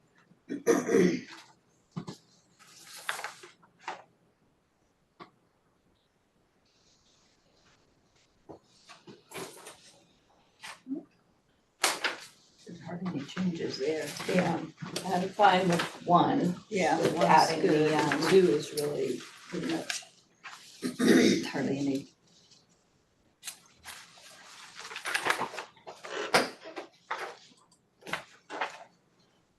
Under. Answer my. Love it when that That's the happens. best situation for me. Yeah. So you'll see a lot of the things, and then you'll see the same thing in HVAC, is that, a lot of the operating words needed to be added. So there's a lot of, not just repairing or replacing, but they're troubleshooting things. Evaluating the safety of electrical installation, so that delineated a little bit higher level of, complexity and responsibility. Okay, 1 and 2 look good to me. Yeah. And I did change the experience and training, so the MQs, Yeah. so you'll see on there, to 3 years for the electrician 2 and 2 years for the electrician 1, because it was Right. combined on the series Right, job right. description, so that seemed more appropriate. That's, yeah, definitely more clear. Okay. Moving on to food service and warehouse delivery driver. So let me just make sure I understand this. So sometimes you pull out the physical requirements and put it under abilities, and sometimes you don't. So is that doesn't, I mean, I don't think it matters, but I just wonder. It doesn't matter, but format wise, it's something that will You wanna try to make correct. uniform for the second draft, yeah. Like I Okay. said, in the 6 months ago, I probably had a different idea of Yeah, how I wanted it I to look totally until I get it. did last month. Okay. Well, we won't worry about it right now. And in full disclosure, even format wise, between now and the second reading, like last night at 11 o'clock, as I was making some revisions, I was like, you know what would actually be better? Oh, no. 66 deep is, I would really like to actually pull out, the MQs individually. So I'd like education, Yeah. experience, blah, or experience, blah, education, blah, preferred or desirable things, blah, because then that's easier for my texts when they're, that's a huge piece of back and forth that like me and Elisa go Yeah. through. And when she's like, well, I'm thinking that they qualify for step 2, or can you give me a second look, or should it be 3, because it's all interwoven, whereas if it was clear like a checklist, Yeah. that would be easier. So that's another format change that I plan to do between now and the next time that we meet. So mostly now we're just looking at content. Yes, Yeah. just content.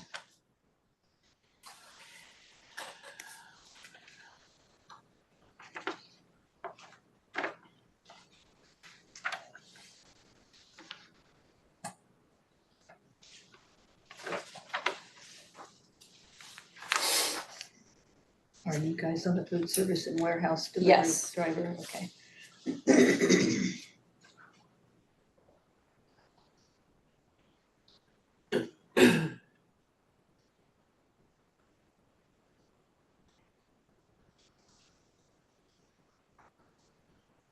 One formatting thing though, just in case you, so like when you have under qualifications, you have knowledge, skills and abilities, but then you start with skills, so it's probably better to go in the same order that you have it at the top. Yeah, we can do that. Okay.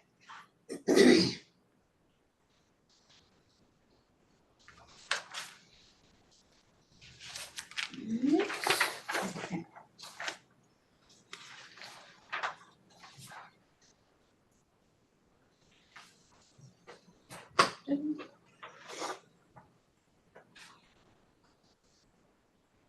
Okay, any questions on No. food service warehouse delivery driver? We good there? Yep. Okay. Moving on to grounds worker 1.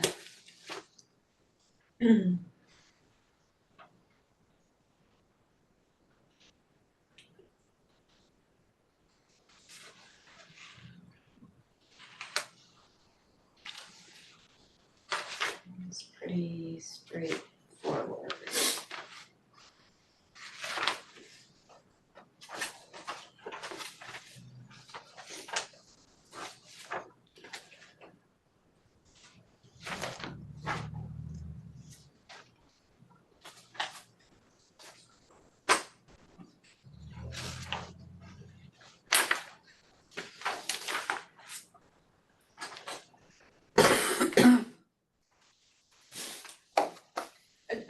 Okay, groundskeeper 1. Are we good with that one? Yeah, I'm good with that one.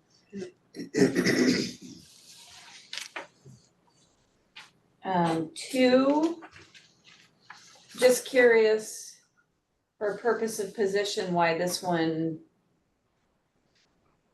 like the other ones all start with, perform routine ground maintenance or receive incoming food supplies. This one says the grounds worker 2 position is I think this one just started with, if I remember correctly, a variety of machine, like it literally started that way. Okay. And so, So you just. so I just added grammatically correct language to smooth that out. But I can make it match suit instead. I see why, yeah. Yeah, doesn't really matter. Well, you could either start all the others that way or change this one.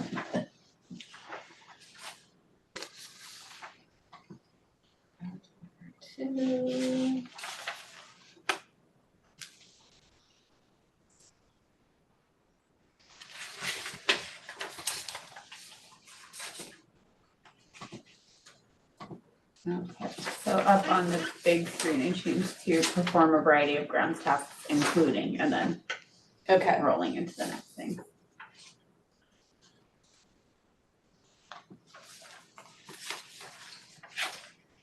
And now I've added grounds maintenance tasks, that's instead of. Question. oh, sorry. Yeah. So for grounds worker 1, it's up to 57 pounds, but for grounds worker 2, it's 35. Oh, they don't actually operate the machinery, they're more supervisory. Oh, okay. And so the average, the largest thing that they had was the actual like bags of sod and things, but they don't actually operate the machinery. Okay. Like the grounds worker ones guys do. Okay. I'm just curious in some of these positions, I think I understand why, but it's a little hard to understand why they have to know algebra and geometry. Yeah, geometry I can sort of see because of measuring and angles and whatever all that is for Mhm. carpenters and but I don't quite understand. For ground workers for the landscaping, so they're in charge Oh, of like got it. putting all the sod, they gotta lay out designs, they gotta Got it. make blueprints for how they're putting that in there, so. Okay.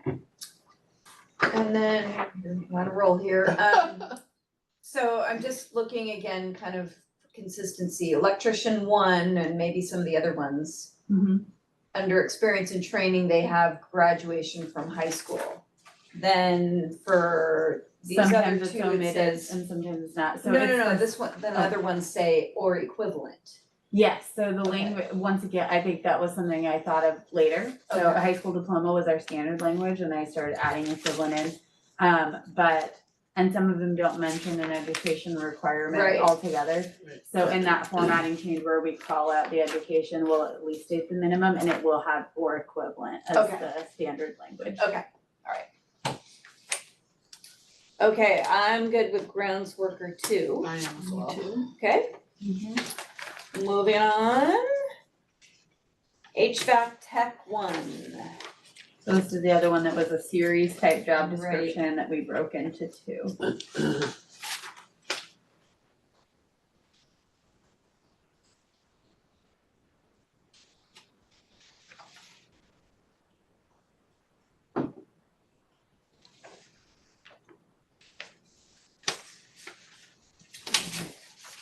Is refrigeration the only hazardous material that they? It's the only one identified, yeah, they don't do any of the asbestos related work anymore and they don't do any of the lead exposed groundwater stuff anymore. Now that they have the hydraulics. You know, it says the stuff about weight limitation, but boy, I would think the whole bending, stooping and all that stuff would be part of this, wouldn't it, or not? Where are you looking at? Oh, I'm looking under ability, cause Uh-huh. you took out, you know, when you took out physical demands, you've been putting it under ability. Mhm. But I mean, it seems like I don't even know if it's in the physical. What are you demand. looking for? Well, I'm looking for people that are doing this kind of work have to be able to stoop, bend, stand on ladders, whatever they have to do that you had in other job descriptions, but I don't see it in here. I would think it would need to be in here, wouldn't you? I would agree, let me take a look and see what we have in here.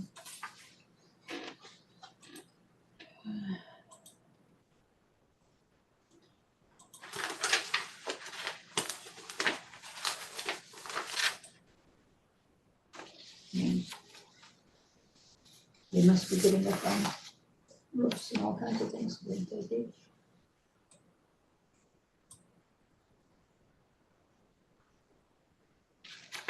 It was not, you don't, Oh, I see here. Yep. It's just. oh yeah, it over does say, it the does top have of it in here, the first pushing, paragraph. pulling, reaching, long periods of standing, walking, it does have it in the, Yeah. under physical demands. Right. And, Yes, and the indoors and outdoors is important. So will that go in ability or will that stay as a physical? Physical demand. Okay. okay.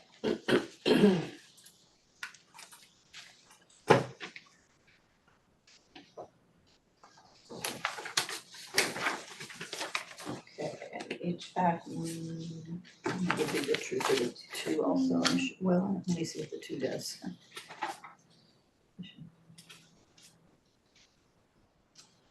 Excuse me, 1 second. Well, they do also perform general maintenance work, so it should be in theirs too then, huh?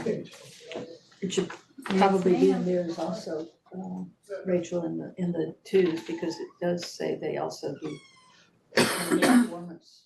the I work. just over highlighted when I was. Yeah, okay. Anyway, I would put it in both of them. It's up on the screen there, I forgot it again.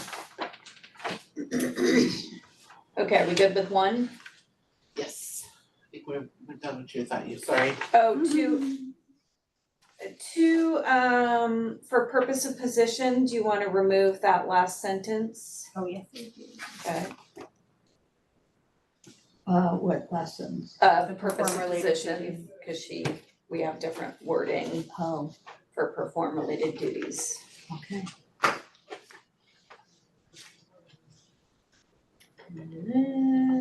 That. And this one would also include the physical demands. Okay.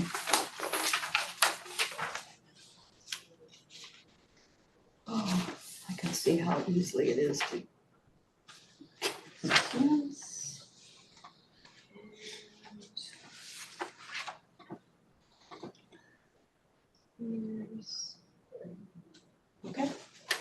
good with 2? Yeah. Yeah? Yeah, I already, yeah, 2 is good, except again for the physical demand, right? That's already been changed. Yeah, so that's, that's good with it otherwise. All right, irrigation and water resource specialist. Oh, wait, that's what you're on? Oh, yes, I'm sorry, that's the last page.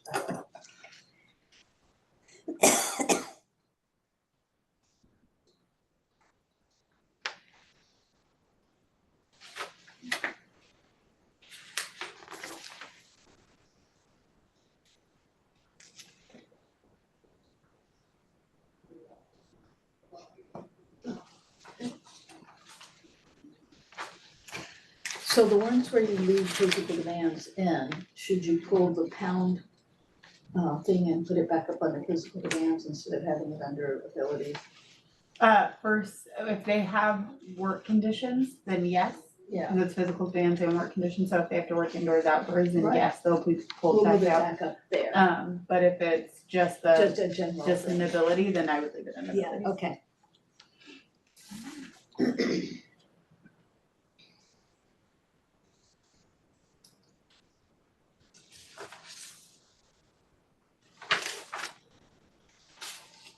And just a question on irrigation specialist, Mhm. under purpose. Why in this one, well, first of all, it does have the perform related duties as assigned in there. I should have redacted everything from their staff. So that all of the employees of the operations department, Okay. the section that all is going out. Okay, and then it also says all of the employees of the operations department share responsibility for providing safe, clean, attractive. I just read everything after that should be redacted. Got it, sorry, Um, sorry. Where are you looking at? Just the front, oh, she's redacting. That Oh, was I something got that it. all of them Yeah. had said Got it, previously, and I just Got it. changed it. I have a question. Yes. For those that are mixing and applying pesticides, herbicides, and growth regulators, do they need to go through any type of They specialist do. training for that? They do. Is that something that should? It's something that they do, in-house, so it's something that we have them do Okay, probationary. okay, thank you. I just wasn't sure if that was some type of certification that means or something. No, there's no specific certification, but it's a safety training that they do through site. Yeah. Gotcha. All right, anything else on irrigation and water resource specialist? Yeah, we got this, okay, no, that's good. Right there, all right. Lead mechanic.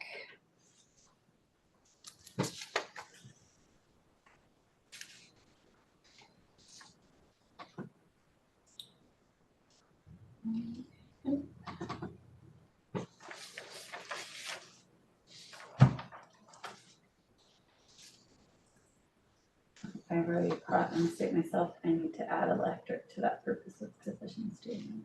Get this down below.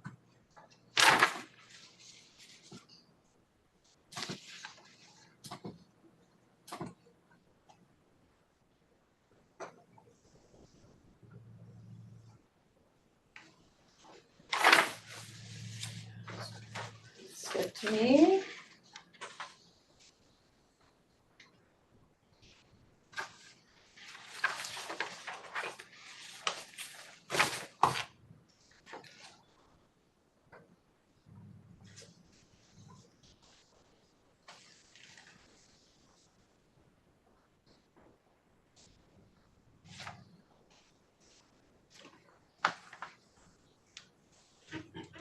Would you put that down under the experience and training as well, where it says electric? It doesn't say electric, would it need to there? as well? Experience and training? Yeah. Yours. Oh, I must Yeah, have caught, she- because I must Oh, have caught it later, I'm because sorry. it was on there. Okay, No, that's, sorry. No, no. like I said, these might not, I was doing No, it no, last that's minute, so I okay. didn't Yeah, so- no worries at all. It's not, because I was Yeah. just reading that as you said, so I I was like, what? You're like, what? What did you say? Sorry. I'm good with that one. Yep, okay, locksmith. Mario the Marvelous.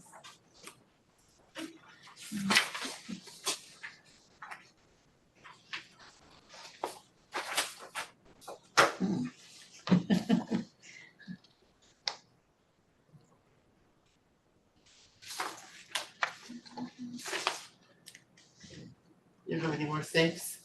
No more safe. Not that are for a lot of companies, they're all digital now.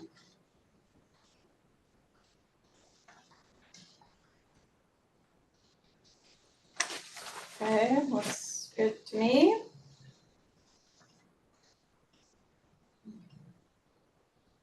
Okay, yeah, agree.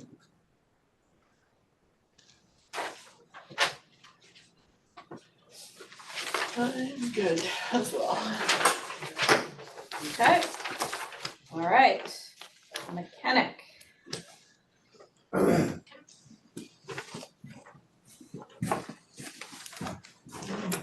Did we already do lead mechanic? Yes. Does this need to have electric as well? Yep.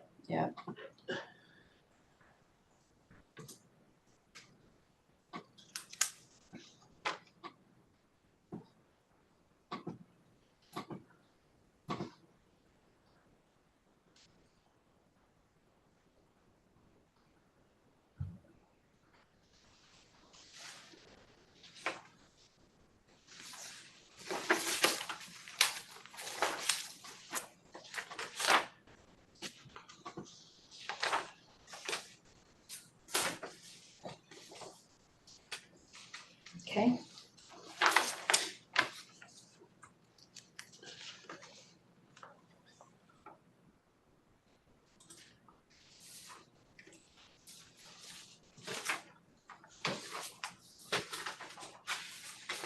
Okay. Hold on. Wait a second, sorry. I thought I saw something where it talked about air conditioning. I was wondering if they needed that same type of, do they need any type of hazardous, because isn't that Freon stuff hazardous? Is that not? They, in their, oh, because our first one, So did you, so there is yes, just they would, now. 'cause they don't paper- need the Sorry. certification that our lead does. They need what? The hazardous material training. Yeah. So Rachel, the painter one, there is just painter now, there's no painter one, painter two, is that the line? Yeah, there's just the one Just painter. painter, okay. Yep.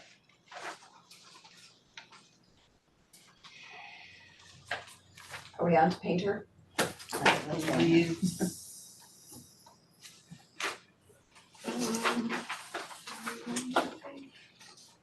Is there any lifting requirements? Yes, 75 Yeah. pounds, there we go. All right, painter.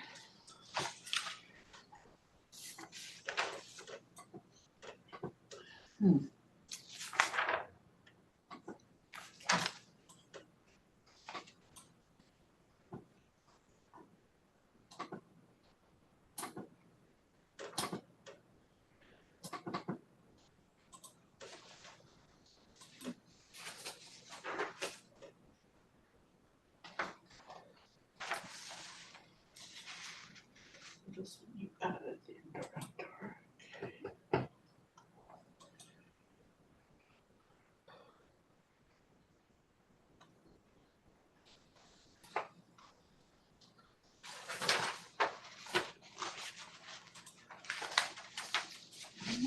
Good to me. Paint is it, and epoxy is it hazardous? They have,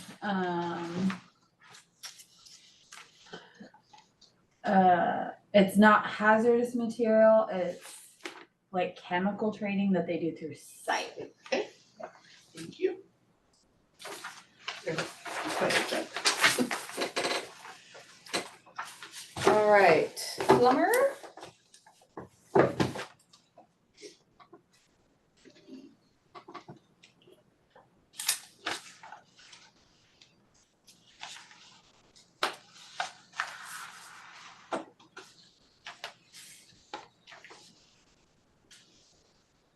That's a tough job.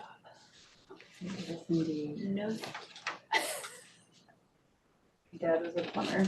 Oh, Well, really? It is now, he's a contractor now, but yeah, that was the, like, daddy-daughter work days, we'd go and help him like dig trenches and Lynn's like, have fun. Thanks for bringing me. He just wondering what really else to needed do. some extra hands and but Yeah, right. labor, or labor intensive and cost effective. Okay. Summer's okay with me.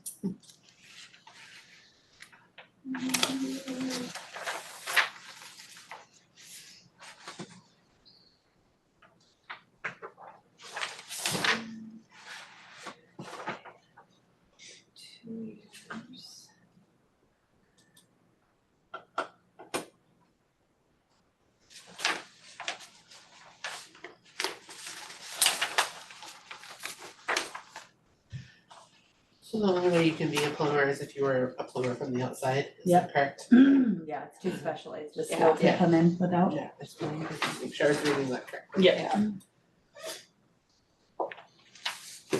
Okay. Pool maintenance tech.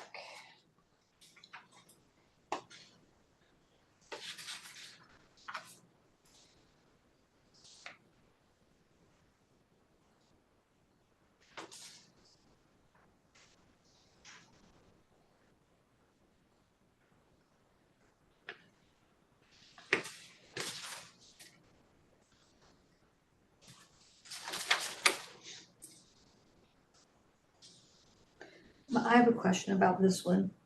Let me go back again, there's something, but are they be required sometimes to work different hours because of swim meets and things like that? No, the activities don't affect their position. They're more about balancing the chemicals of the pool and Right, things but like that. I'm thinking that, they have a swim meet on a particular day and the pool isn't ready or whatever, is that doesn't happen, or they would never be required to work on a Saturday or something too. I'm just I curious. can't think of a situation where they would be required to come in for a Saturday, like for their job would be, they get activities scheduled in advance, so they would do it during their regular hours if they knew they had something on a Saturday. Okay, And if an emergency were to happen at the pool, it wouldn't be our pool maintenance tech Okay. that we would call in. all right, okay. A certified pool operator means that they're qualified to handle all the chemicals. Yes. He told me quite a bit about what the exam is, and it was fascinating. Yeah. It's like, oh my gosh, who would have known? That was my job growing up. Every week I had to test the pH. of our pool. Yeah.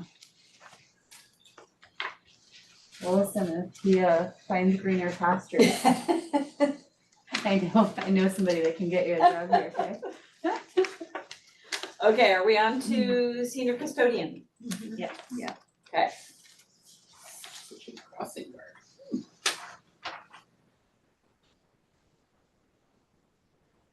Do you also wanna strike the, Yes, I see it. Okay. Yeah, gotcha.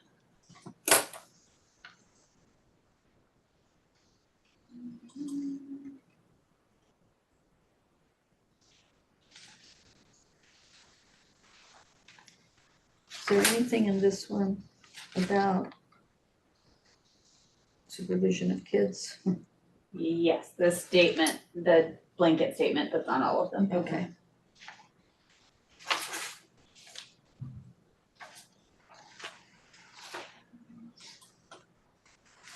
And there's also a more clarifying, because they do specifically supervise them on the lunch breaks. Right. So there is a statement up higher in the job description that Yeah, says okay. supervise I students didn't during see it. nutrition and lunch break. Yeah, I know my custodian always helped in the NPR, so. Yeah.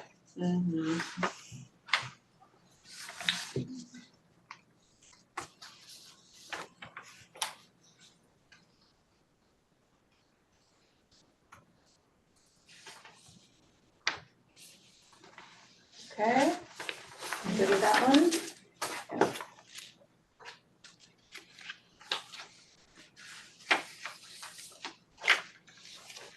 Okay, senior grounds worker. So we've done grounds worker 1 and 2, correct?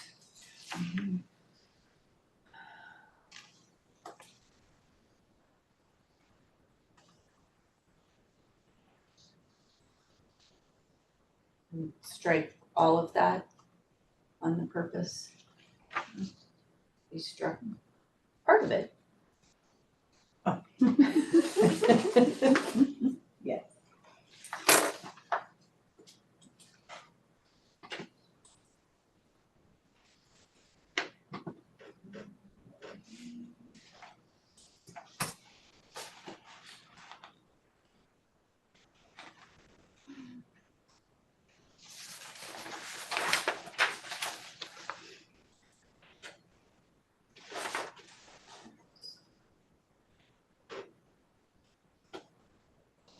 I'm not sure I'd be able to do algebra anymore, or geometry.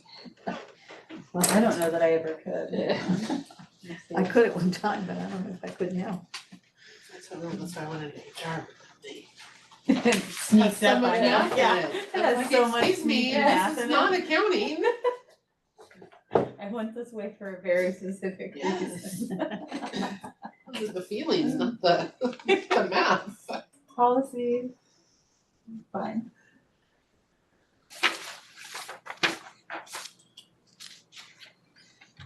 Okay, we good with that one? Good for that. Okay. Skilled maintenance worker.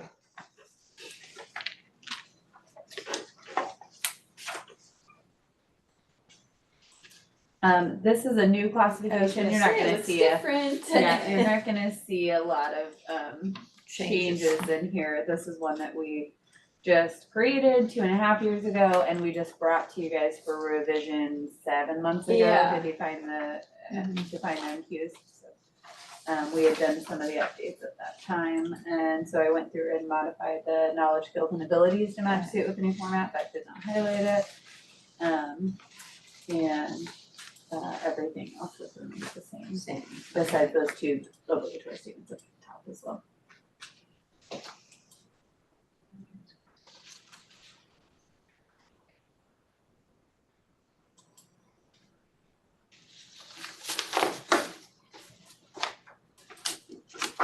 And no high school diploma required. No, it will be the standard when we That's do that new okay. format, yeah.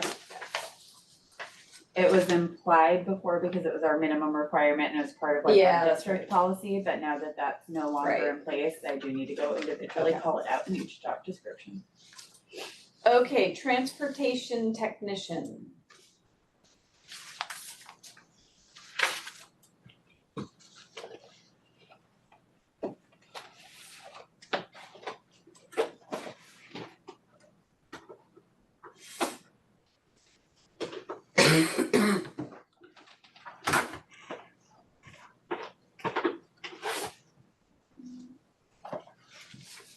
It's funny that it just says observing students.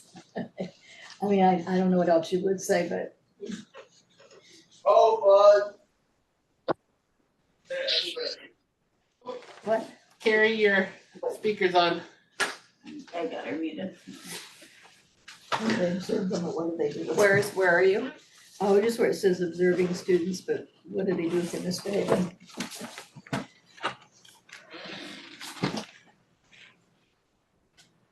Well, is that in the, Yeah.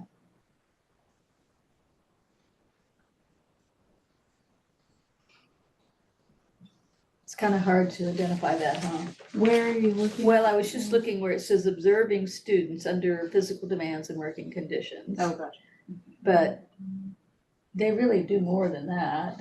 I mean. The transportation, this is the data entry person. This is Yeah, okay, This got is it. the Got- person in the office. Oh, the technician, got But it. they're occasionally, Because I like, saw on bus where it was routes. doing, I thought they also, are they sometimes required to, if. to drive a bus. Yeah, Yes. I thought so, okay. But that's not their main duty, No. okay.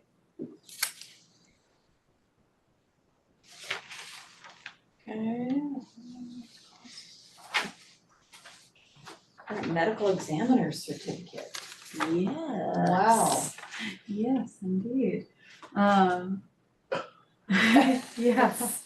What's the purpose? The purpose is, because of the severe needs of our SPED students. Yeah, okay. And so part of their responsibility as a transportation tech is they're creating the safety and behavioral plans for the bus routes, just like our APs. So the medical examiner certificate is not the same as like our CME for Right. like, leaves and things.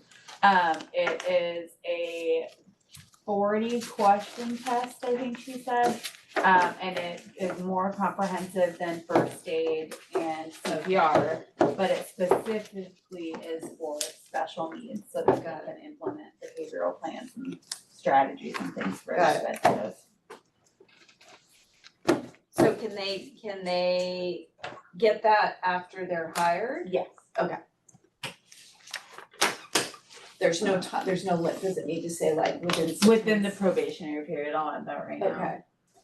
All right, you wanna take one and pass Woo. it down, share the fun, huh? That one. I got another one. Don't worry. Worry not. Do we need to keep these separate? No, Piles? this was just Okay. it's Just we're so now we weren't into, overwhelmed. yeah. Piecemeal it out, yeah, so. All right. 50 stacks of paper. CSEA.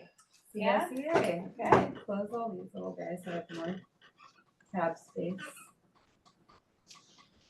All right, so we got accompanist at the top. This is a part-time position. Right now, we only have one, so it has So- become more full-time. Oh, okay. But historically, it was like a 0.5 Yeah. position. So they travel. There's that friendly attitude. Oh, yeah. That must have been my example now.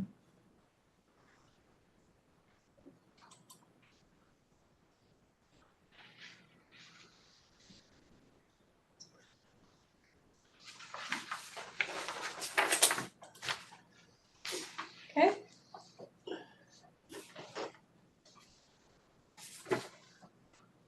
Am I missing it? Oh, there it is, sorry, page 3.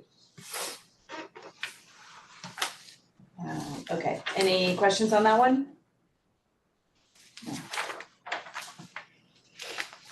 Okay, here we go. Accounting technician. All right.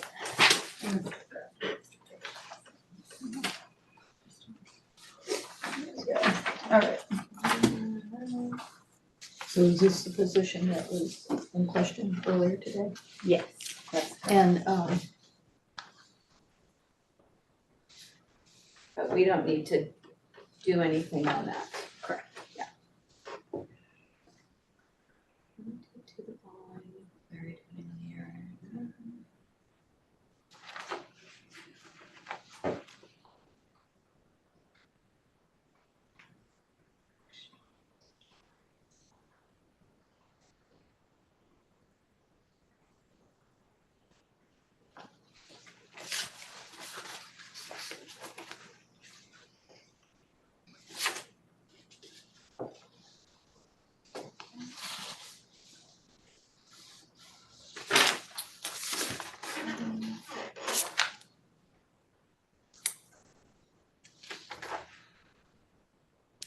Oh no, it's gonna not let me screen share anymore. It's gonna make me update. I don't know.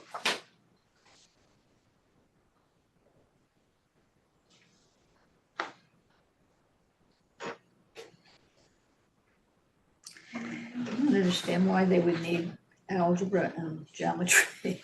I understand math, but what would they be doing with algebra and geometry? Accounting technician? Yeah. They do some of our most complex financial So reporting. an analysis, Yes. yeah, Yeah. okay.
Okay, I'm good with that one.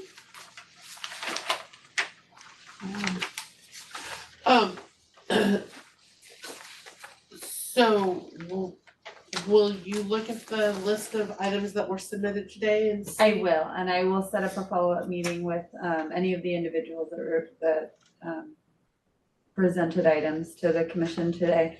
And then also contextually for this position, like I said, we have 5 total, 3 of them are in fiscal, 1 is in BG&T, 1 is in food services. The person in food services also reached out at the employee validation part to ask that there be specific food service related tasks included in this job description.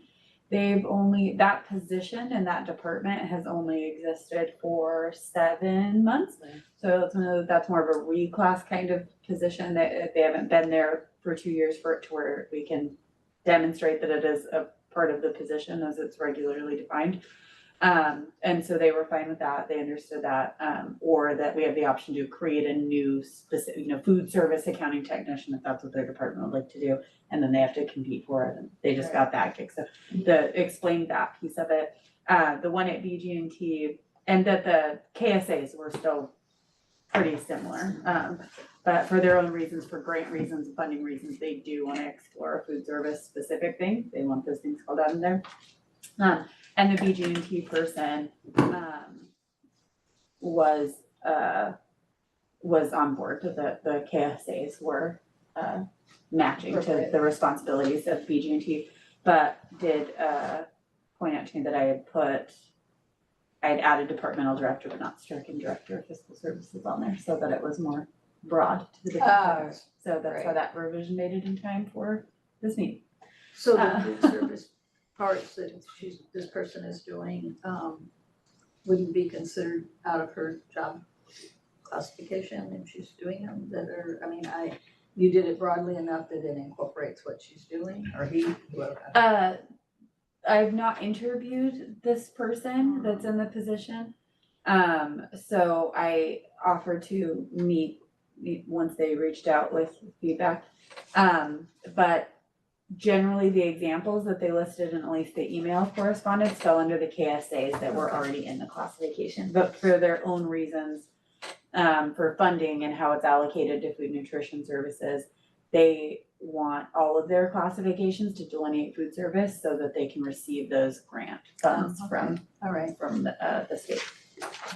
So you'll reach out to the 2 people that did public comment today, Correct. let them know, and then will you report that back to us? I will. So at our next reading, the second reading, I will let you guys know if and what changes came of those conversations. Okay, great, thank you. Appreciate understanding what's gonna happen. Yeah, Thank you very absolutely. much. I want everyone to know that we care about this, so. Yes, definitely. Yes, I know you do as well, This so. is your job, Rachel. What's that? This is the next one that we're doing is, Accounts payable Accounts payable. specialist. oh, Next accounting. Accounting, we just did accounting tech, now accounts payable Oh, specialist. I'm ahead of you guys. Accounts payable I didn't see much of specialist. So this is another one that we just redid recently, so if you guys remember, it was the account clerk, so we did expand those KSAs. Look, at one point I took your note, Irene, and it now starts with knowledge, skills, and abilities, so at one point that occurred to me. No, I was looking at the next one. So the KSAs are expanded here.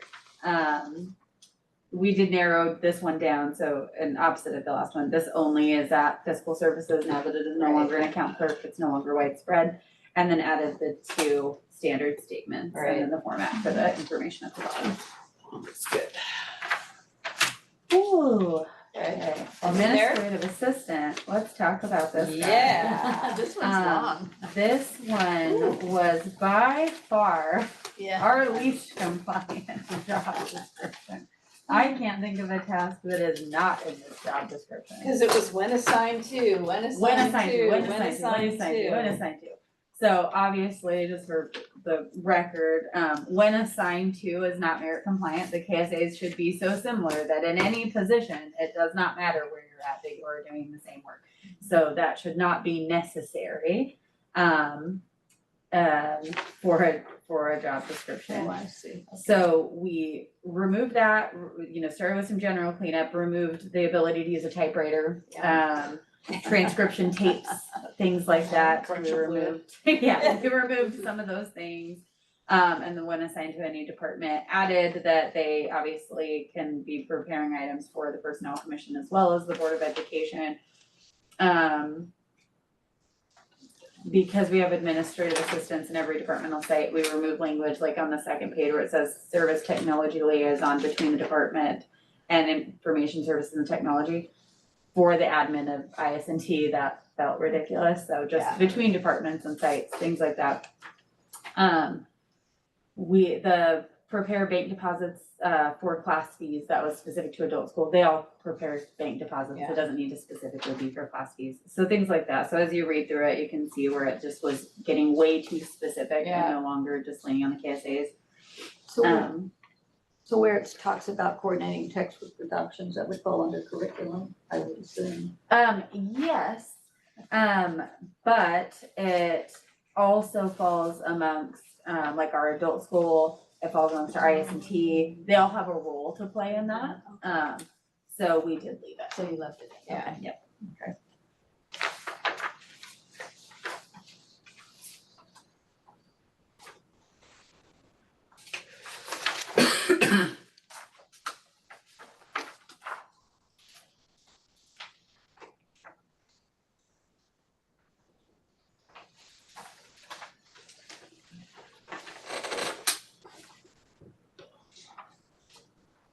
And one more fun fact that you'll notice is that for this very lengthy job description, this too did not have KSAs in its original version. So we added this. We got too caught up on all the one assigned to. How could you Yeah. possibly need Yeah. anything else? Do you have to lift anything? 25 pounds. Yeah, it's like I think sure.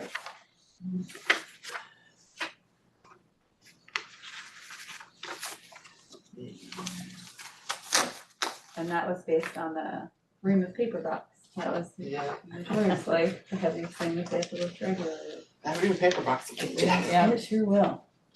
Okay, that's gonna look so much better. I can't wait. I can't wait. Obviously for my own selfish reasons, as soon as I was like, oh wow, yeah, no, I remember this litany of nightmares. The whole job description was other duties as assigned. I just took the time to call them all out. Okay, moving on. AV technician. Once again, fairly new job description. It's been created in the last couple of years. We did add some of those operating words: troubleshoot, maintain, install. The statements, expanded the KSAs. And that one, I will say for all of my groups, IS&T, all of the network specialists, you can see database specialists, all those things. They were so dialed into this. For every single one of them came with like notes and strikeouts. And I don't like this, it doesn't make sense to the average person. I know what this means, but nobody else knows what FOIP means and blah, blah, blah. Like, so they were really great. Like they were the quickest meetings that I had because they just came in Nice. dialed in and had ideas. Can you pull that one up? I don't know if you've already found the performance other related work as required. Well, that would be crazy, Becky. I know. Yep. Thank you. Okay, experience.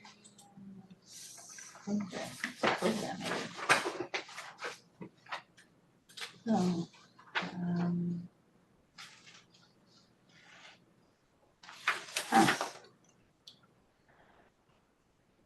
Okay, I'm good with that. You good with that one? yeah. Oh, you're moving on. Okay. Before and after school program aid.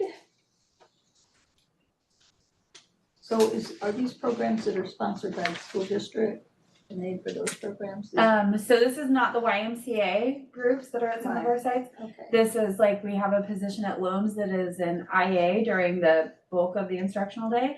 But they help the after school detention program with the Oh, teacher, and so it's outside of 30 minutes before or after the instructional day, so it can't be tied to an instructional position. So we use this for them to be compensated appropriately for that extra time. Okay.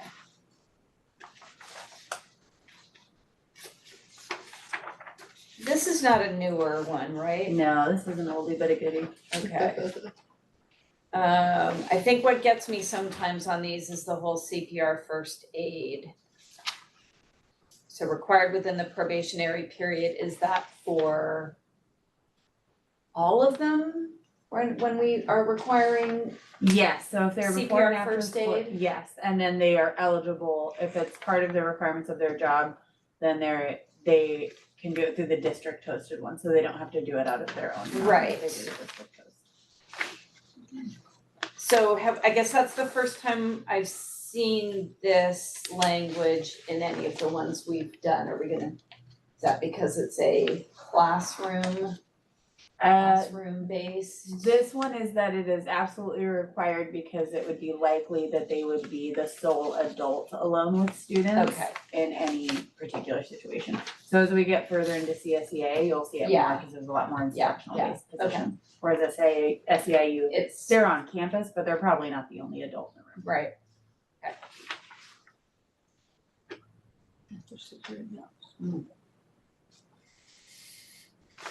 okay, are we on to the next one? Oh, you guys were already on it. Campus security waiting. officer. Campus security officer.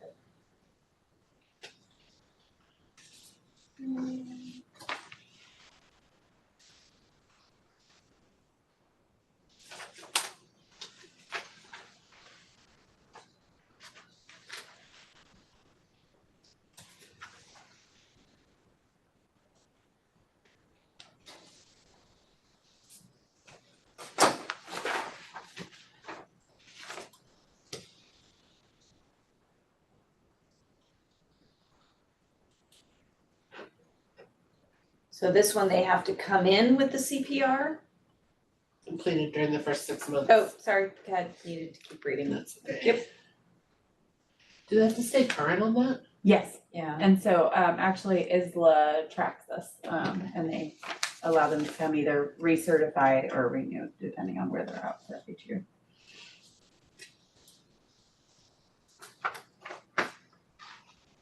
I'm curious, with a position like this, it's so specified, how do you test for them to, when you're, putting them in the mix, like, the terminology is not coming in. No worries, it's late in the day. They take a skills-based exam, so the multiple choice and written exam, and they also do the oral boards with relevant questions. But they also have to have the post-training, and then we screen their letters of rec, to make sure that they have the appropriate experience listed in the job So description. you look at their resume and, Yeah, we do that for all yeah, but I mean, students. that's But yes, pretty important, this one. yeah. Okay. Okay. Moving, are we good to move on? Career pathway specialist.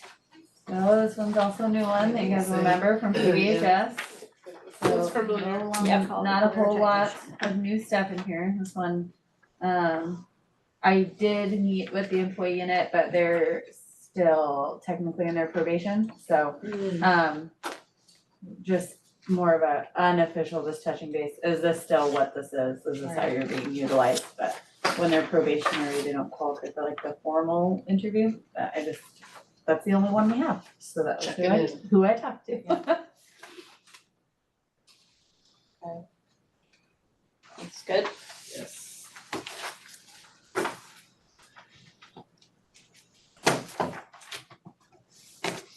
Okay, right, and then we have college and career center specialist.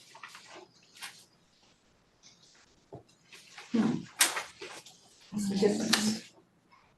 This one, the career pathway specialist is the one we did for alternative ed. Oh, okay, got it, I remember now, yeah. And I'm going to, based on some feedback that I got during the break. processing and maintaining work permit records is happening at Morro Bay High as well now. For college and for the college and For the career. College and Career Center specialist, so, we've made that change up here. It is not just at so high.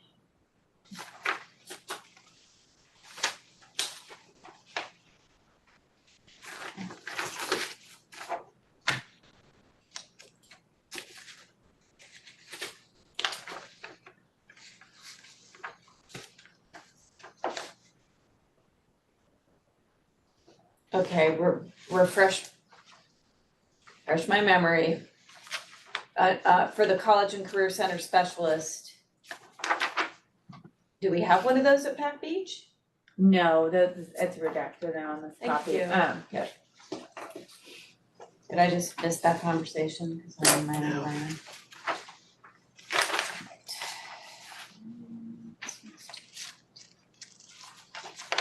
Oh, this is, you're saying this is no longer applicable because they have their own. Right, yeah, she already She deleted got that.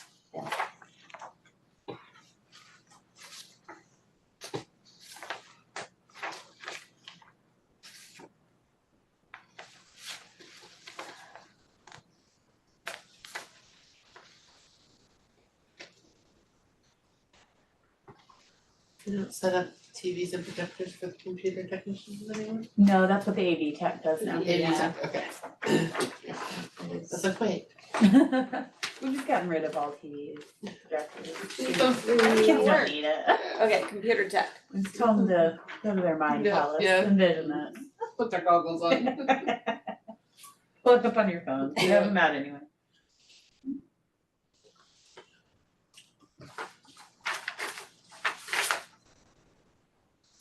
Have I missed this? Are we having this maintain regular and punctual attendance?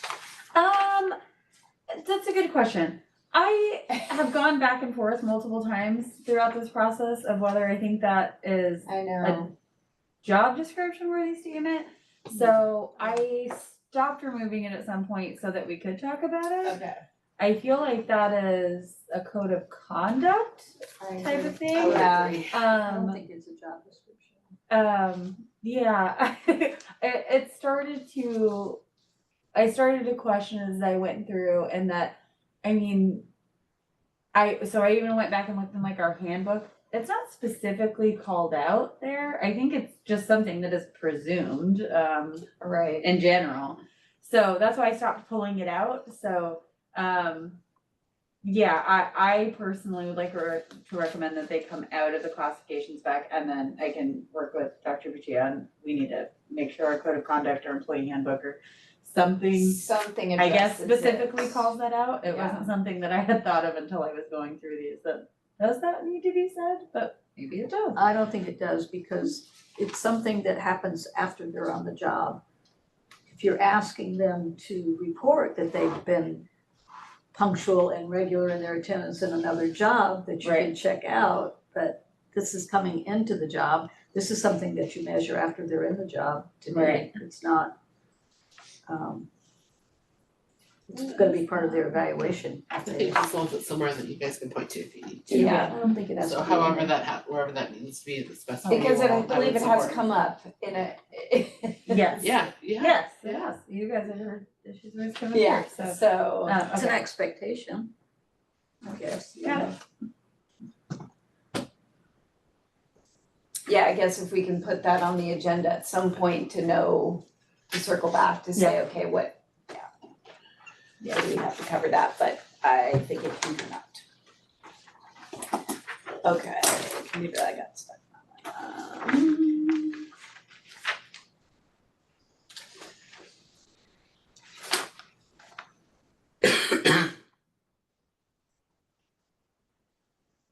Okay, are we good? Moving on to continuation secretary? Yes. Continuation school. And continuation school secretary is different from another school secretary. Yes. And This this is- is because they do other duties that are different than. Yeah, you can see through there, because of the size of their location, they kind of do a little bit of everything. Oh, okay, they do more. Right.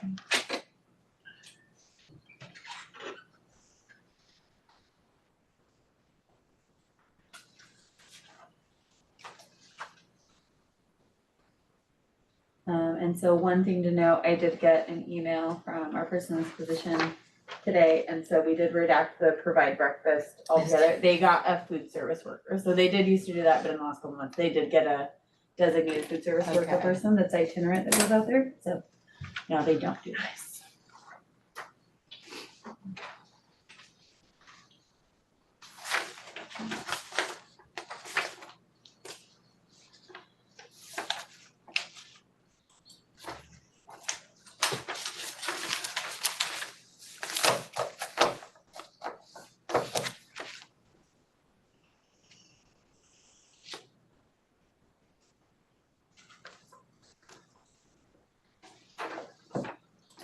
For the license or certificate, again, is this something where it should be spelled out, like they have to get it in the 6 months or? Yes, I just was looking at that. Okay.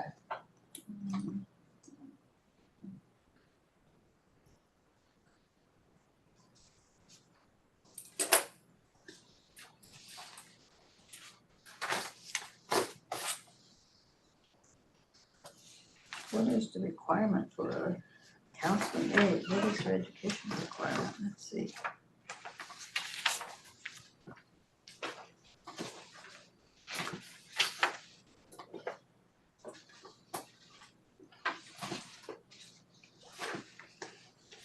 Are we at counseling aid? What does Counseling what aid. does the counseling aid do? I'm curious. The counseling aid, it used to exclusively be at our elementary schools, but now we have those wellness centers at the high schools. So they do a lot of clerical functions in nature, but they're also kind of the first line of response. We also don't always have accounts. Do you need mine? I have the digital copy. Are you missing counseling aid?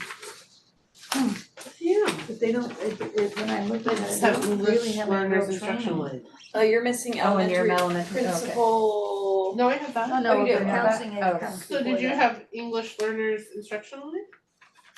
I'm on counseling aid. I don't, oh yeah, I have it after elementary principal. Yeah. I need to. Okay. Oh, I have it twice. Oh, that's why, you're just extra Interesting. special. But I still have elementary counseling aid. It doesn't matter, I'm just gonna Okay, take this. take that one, cause I'm Sorry. So I'm just gonna set this over here Okay, for a so it's second. counseling aid, where, So yeah, so counseling aid, so now we also have them at the secondary sites, for the wellness centers. So a lot of their work is clerical in nature, so they're taking the minutes, they're doing their reports, and putting stuff into SACE for the counselors after their sessions and doing their meeting minutes. But they're also kind of the first line responders if there's an escalated behavior in the general ed population, so somebody gets sent to the office and the counselor's not available, there's only one, they're itinerant, there's something, whatever it might be. So they're ABA trained, upon hire through our firm modules internally. Okay. And so they have some de-escalation techniques and they're doing, small group or one-on-one, activities to help with emotion regulation or just any, But are Kiddo they that's under the adjusted. supervision of a counselor? they are under the supervision of a counselor and have very limited autonomy outside of their counselor. I'm sensitive about this because I was a high school counselor. So, Gotcha. like, I wanna make sure these people know what they're doing. Yeah. so they're getting on the job training? Yeah, so they're, part of their onboarding or part of their initial couple weeks of employment include, ABA, Yeah. RBT training with our program specialist, right now it's Dana, who's ABA certified. So they're doing a lot of ABA training. They're also doing the AFFIRM modules like our paraeducators do on those things. And it's just about like very preliminary like de-escalation techniques. So a kid comes in, he's aggravated, remove him from general population, try to get him into a safe space, keep physical distance, offer things, so it's very like preliminary, just kind of biding time until the counselor can be present. Yeah. Any need for them to have basic first aid CPR? I would say yes. How do you think about that? For education. Yes, they would be alone with kids at some point, or potentially alone Right. with kids at some point, so yes, I think so.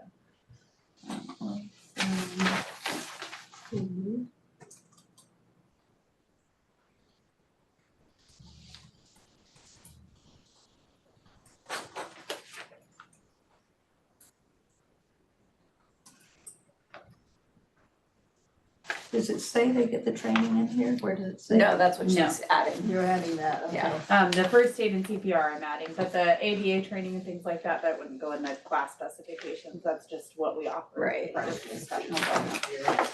Okay, all right. Okay, so my next one is elementary principal's assistant. That's what I got. Okay.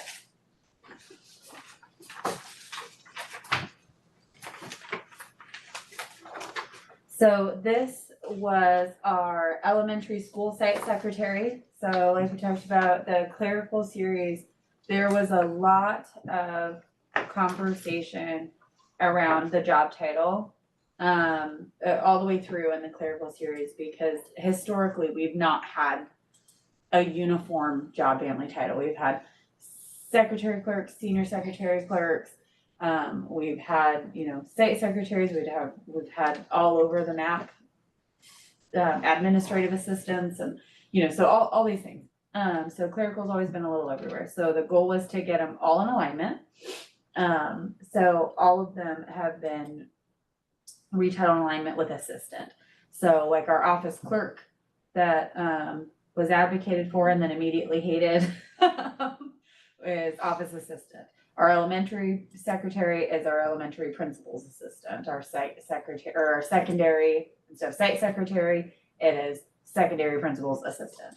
And so the clerical team, I think as Mr. Trujillo said in the beginning, like that it was much better received. I got a lot of feedback about the assistant, that's how they self-identify when people ask, like, what do you do? Like, oh, I'm the principal's assistant, I'm, the office assistant, things like that.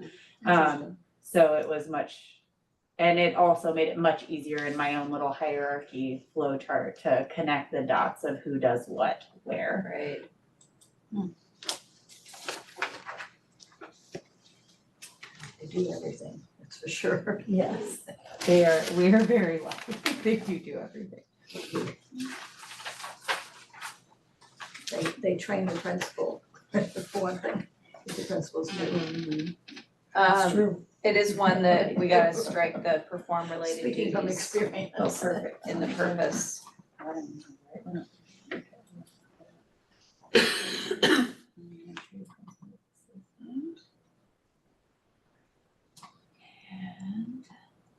there we go.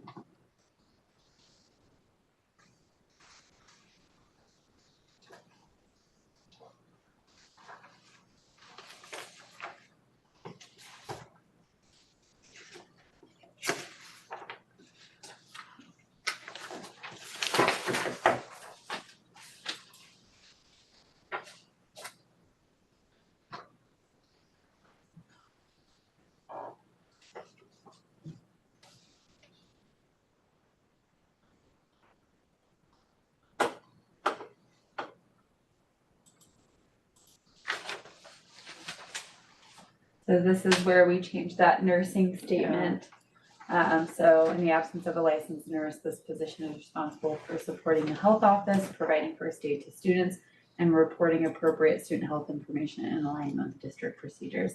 I did get feedback that they would like it to not even say the statement in the absence of a licensed nurse. It's just this position, because sometimes even when the nurse is there, they're still doing these things. Mm. So I'm gonna go ahead and strike through that section.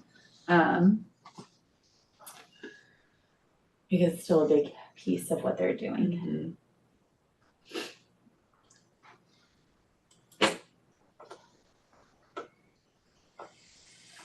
Do they get first aid training too? Within 6 months. Yes, Do they get basic first aid training?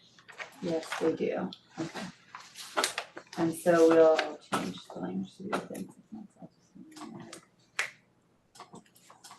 within probation period.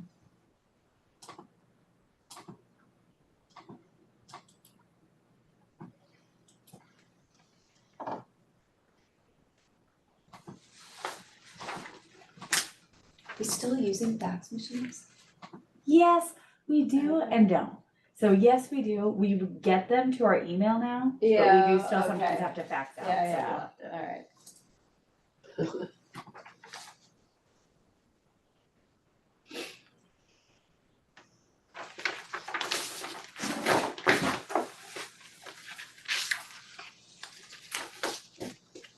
Okay, looks good.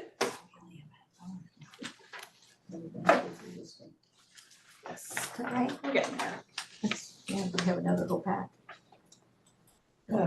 Do we? have another whole packet besides No. this? Oh, this is it? Yeah, Oh, I it was thought I in s- 2 folders just so I thought that it would I be even. saw her for come in everybody.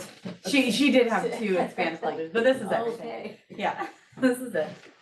Okay, I have EL instructional aid. I do as well. Do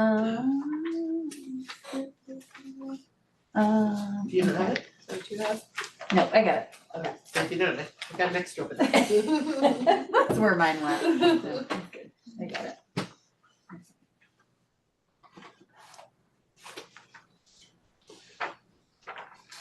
So this is one we're keeping as the when assigned to any school site and when assigned to an elementary school. Yes, and you know what, can I make a request while we're on this thread? Can we skip to the secondary principal's assistant since we did elementary, because I have 2 other classifications that slide in, Okay. and I'd like you guys to have the context of what's on either side of them. Where, So we get to secondary, how far down? that's, This part, got it. Is it towards the very bottom? Well, it's S, yeah, keep going to the S's. Oh, it's this is alphabetical. Yeah. Oh, you didn't even notice that. okay, so I'm gonna open that. You said secondary principal's assistant? Yes. Go ahead, you can start before I get there. There we go. Register. Okay, I've got it. Or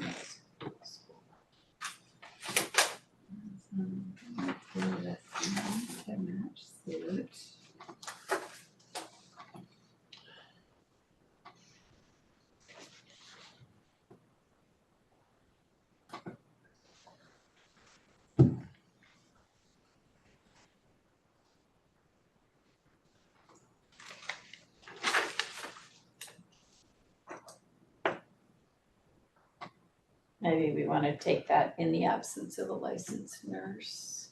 In the Yeah. part that's highlighted, since you have served without the S and then you go to directs with the S, you might wanna make that consistent, direct, provide, The part that's highlighted where? Under essential functions. Oh, gotcha. just make it, just so it's consistent.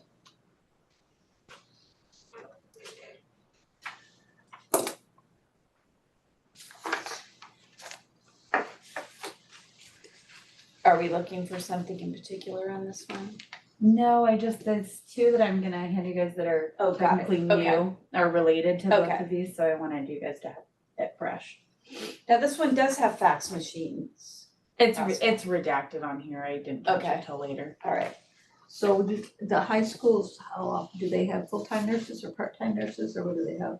Nurses are assigned based on student need, so could and could not. It depends on whether you have kids that have special need, Right. health needs and that sort of thing. Right. Okay. So that's why you don't say, you don't have necessarily have a full-time nurse, so. Right. I'm sorry, so you're gonna take out in the absence of the licensed nurse for this one as Yes, well? I Okay. just. No, I'm sorry. Yeah. No, you're okay. I'm gonna make sure that. Typewriter's facts, oh my gosh.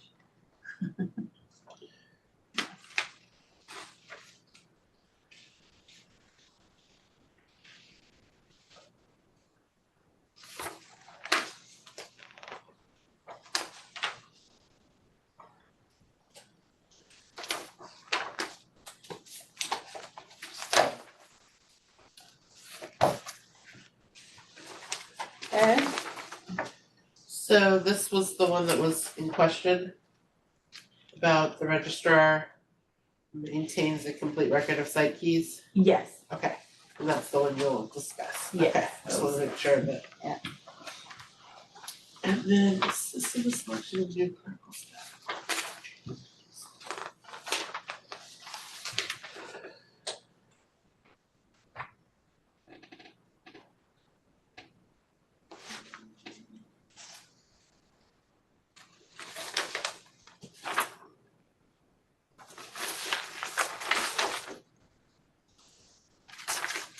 So question, so functional and technical supervision over the clerical staff is different than coordinating training with staff?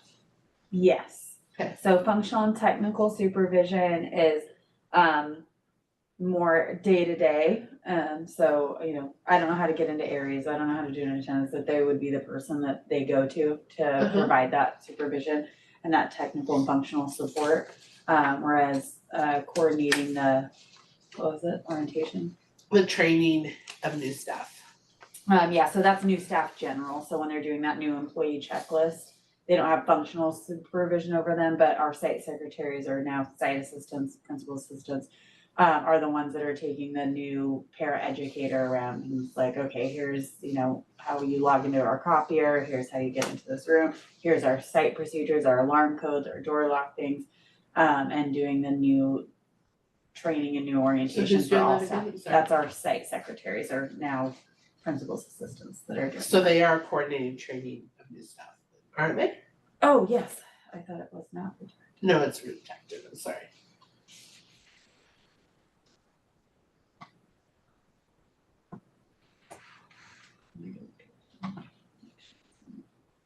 And would they provide any information to the principal about how people are doing? We talked about this a bit with them, not formally, it's Okay. very relational based. Okay. I'll need to ask. Okay.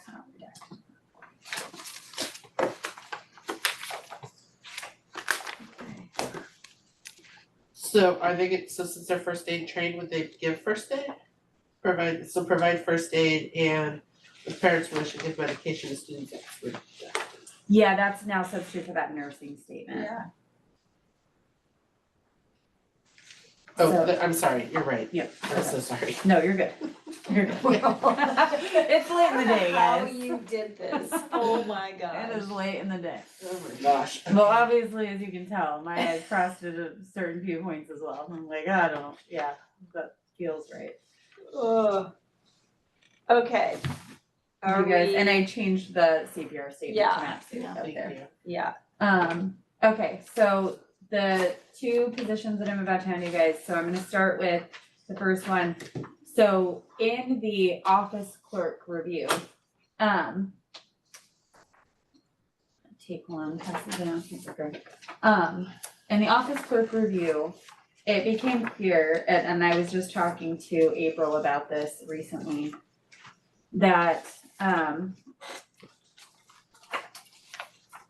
I don't disagree with the EMS decision to combine the senior secretary and secretary clerk job descriptions, how it was being used broadly was, it was,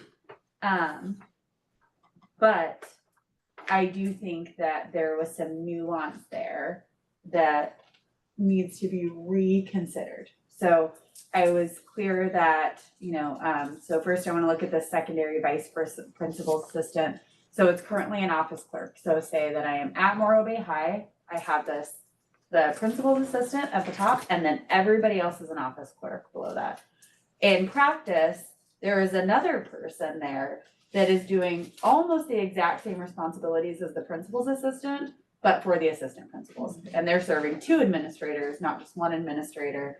So they're not doing everything, right? There's budget things that are specific to that principal, there's higher level things, master calendar planning, you know, there's other things that are specific to that highest level clerical person. But especially at a secondary school site, so Laguna, Loams, Morro Bay, Slow High, there is a middle tier somewhere. There is something different about that position. So I wanted to call that out. And so if you look at this one, it is more closely mirrored to the secondary school secretary, and the redactions are what is not being done here. So because we are not eligible for reclassification at this time, my recommendation is that this would be a first reading, that it's allowed, it would stay on the same range, so I tried to make sure that we tailored this to where we took some things off that would be compensated differently at this moment. But that way, when October 2025 comes around, the union partners already have this job description at hand. so that they can determine what they want to do with that information. But it is not truly like work at those locations. The office clerk is not the same across the board. So the counseling office clerk, the attendance office clerk, the knowledge, skills, and abilities is very similar. I think those are fine to be in the same job description. They just obviously have a different focus that they're using those skills for, whereas the assistant to the VPs is a very, very different job than what the other office clerks are doing. The other one that stuck out a little bit is the other one that I just handed you, and this is the district office assistant, so the office clerk, but that's being used at the district office. A lot of the language that even existed in the senior secretary and secretary clerk job descriptions, and I think that's why these kind of fell off the map when it was absorbed, even for EMS, is even those did not speak to the differences of what's being done up here versus what's being done at the site level. Like up here, they're not covering nurse's office, they're not doing student reports, they're not contacting parent, they're not doing those things, but they are doing a lot more dissemination and coordinating and sharing things out on a mass level. So I do still think that the knowledge, skills, and abilities, so there's two issues. For the office clerk, district office and office clerk site, I do think the knowledge, skills, and abilities are similar enough that they could still be the one classification.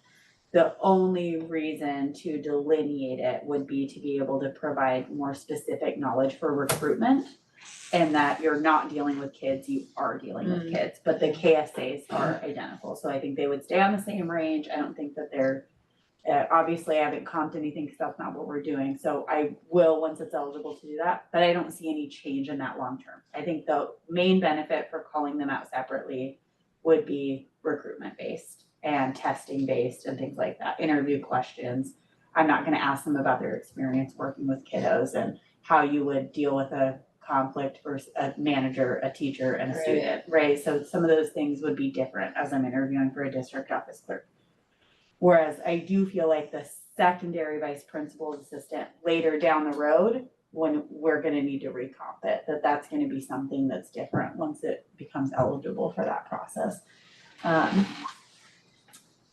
Okay, so let me make sure I understand this. The secondary vice principal's assistant, this does not exist. Does not exist. So if and when we approve this, Do we need to hire for it, is what you? who's doing, it's just gonna sit there until October 2025? It's just gonna sit there. Oh, Yeah. okay. So we're not gonna advertise. Nobody's eligible to go into it at this moment. So it's just so that we're aware that there's a difference, so we can kind of have something, and we don't even have to formally approve it until that time comes. Right. But I did wanna honor the conversations I had with our office clerks so that they, especially that are serving in this role. Right. And that it's seen and it's recognized and it's valued, we are aware that it's different. Okay. Even though there's nothing we can do at this moment for that, besides, and none of them I don't wanna make you go interview and test and reapply for the job. Right, That's right, crazy. Some of them have been in the position for many, many years. Right. So when it becomes eligible, at the end of this upcoming year, then it's available, but at least we've seen it, at least the template's created, and there's not as far of a walk to go once we get there. Okay. Okay. So the range that you have it on right now Is is, the current office clerk range, because I haven't comped anything. okay, So this is really just information for us or? Informational, so we have two options, so we can do a first reading, hold, until it's eligible to be comped appropriately. And that's if there's changes in comps, I don't know, I haven't done any of the digging in there, I assume there is. Or we can approve on the range is appropriate, so it'd be a delineation, just like that district office clerk, it'd be more about recruitment than we are currently recruiting for this position. So it'd be more about recruitment than it would be about anything else for the time being, and then it's in place for down the road. But would it be for recruitment, you're saying not until October 2025, or? No, That's This the could be at the second- beginning that's of the year, the- this one could be at the beginning of the year. Yeah. Okay. Okay. Well, to me, it doesn't matter, I could, it doesn't. there's no matter either. fiscal impact no matter what we decide Right, to yeah. do this day. Either way. But I did hear from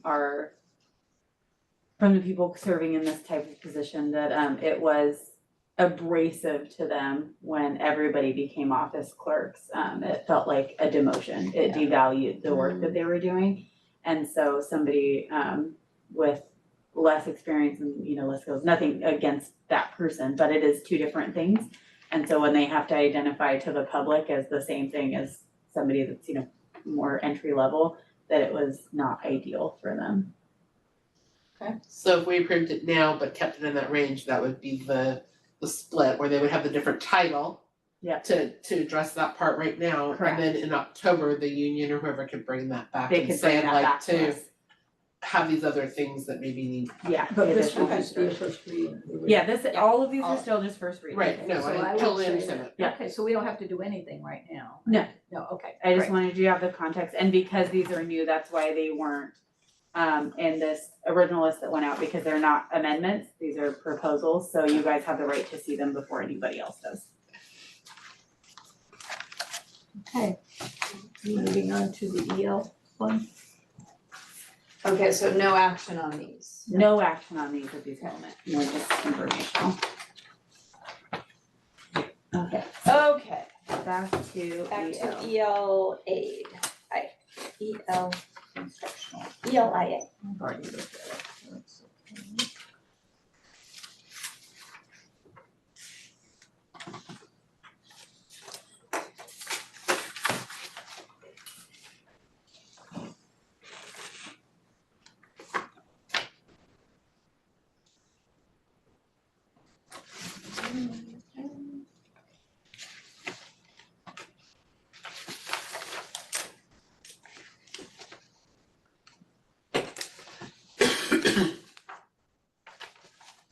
Does this one need to have some CPR in there? Yes, it is.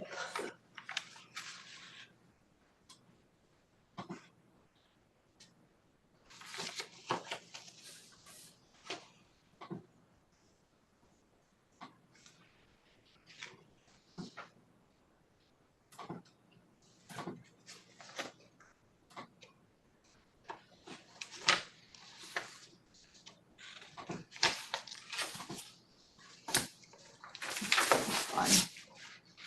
Yeah. You ready for the next one? Facilities analyst? Ready for facilities analyst.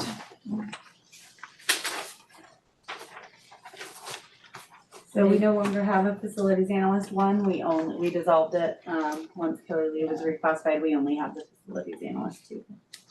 And that is what the analyst one was replaced by the accounting technician that is now in BG.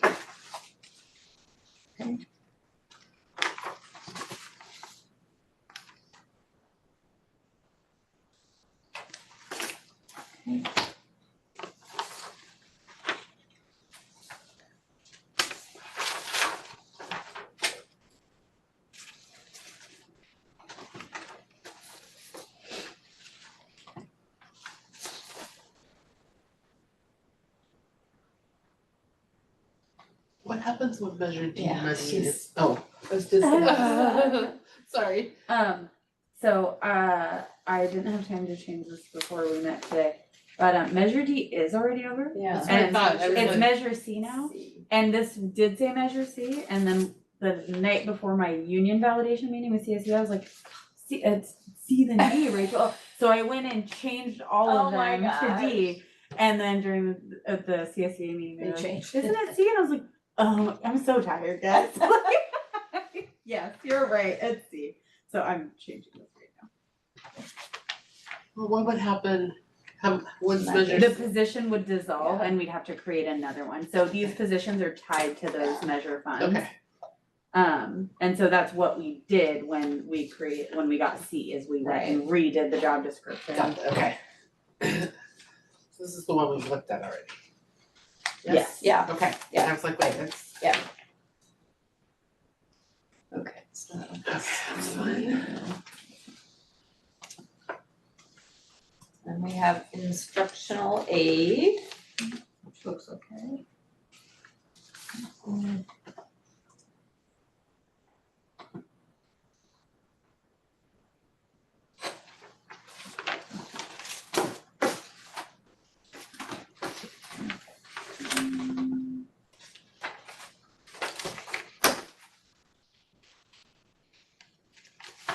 looks okay. Yeah.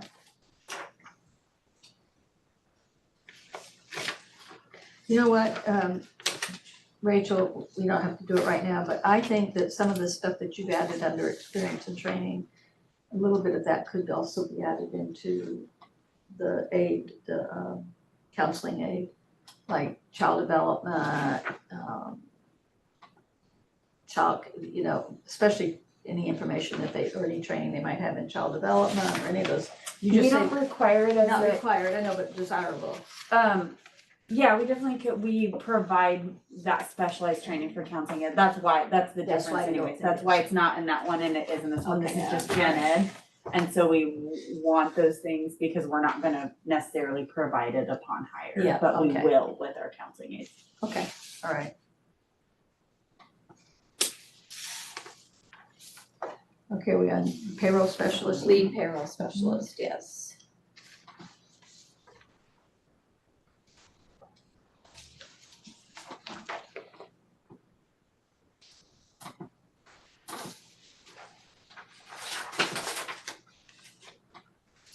All right.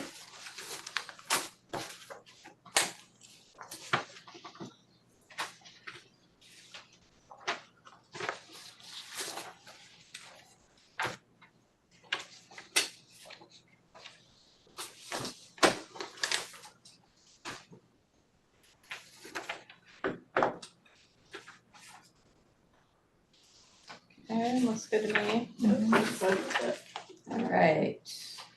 Lead special ed para. All right, let's talk about Paris as we get into this one.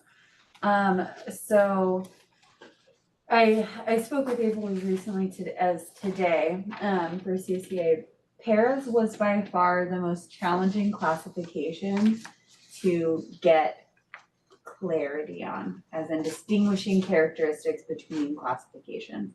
Because that everybody had an understanding of what the difference between a 1, 2, and 3 was. From supervisor level to people in the positions, that understanding was not universal.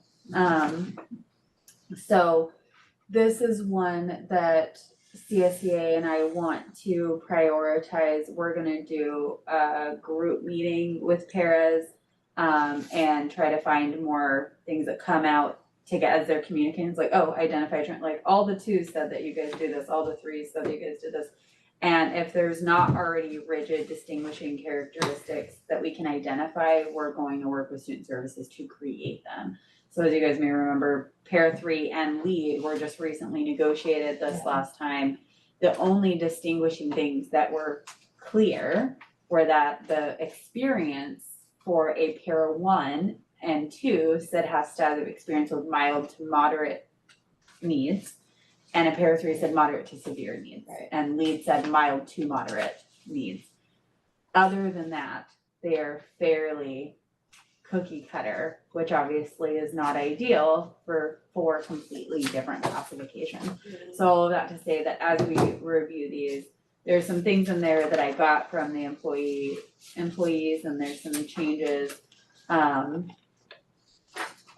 Right, our lead is brand new, so I didn't get to interview anybody in the lead position. But as we get to the 1, 2, and 3, there's things in there, there's changes, there's some things that we can start pulling apart the differences, but there's a lot more work to be done with the para series. Yeah, it's gonna take some more thought. I think that for me, if I'm thinking about it correctly, that particular position really varies depending on your student population. and what the needs are for, based on the student population. Yeah, the needs will delineate a different level of para for sure, but there should be a shared understanding and expectation of what a para 1 is, what a para 2 is, what a para 3 is, what they do and what they do not do. Right.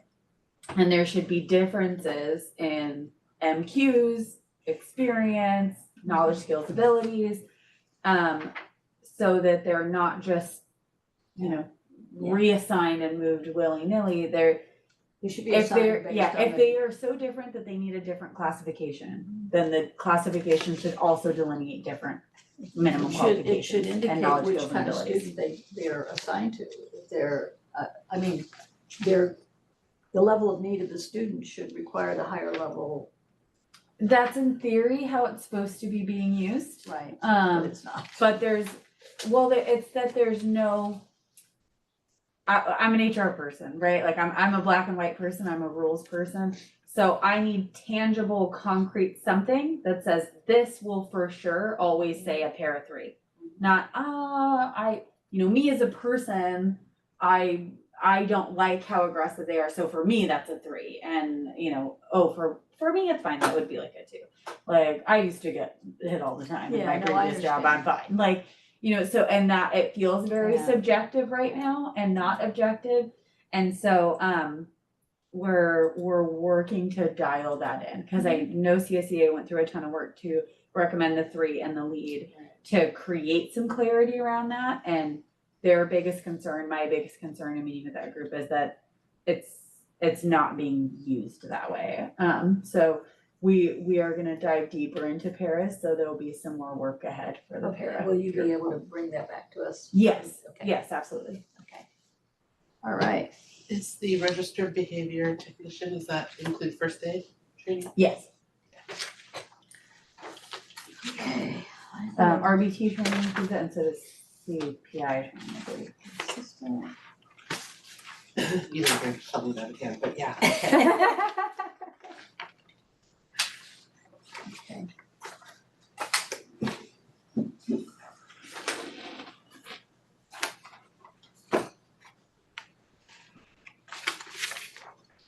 Are we on library media center? Yeah. Okay. Yes. I wanna make sure I have the right thing.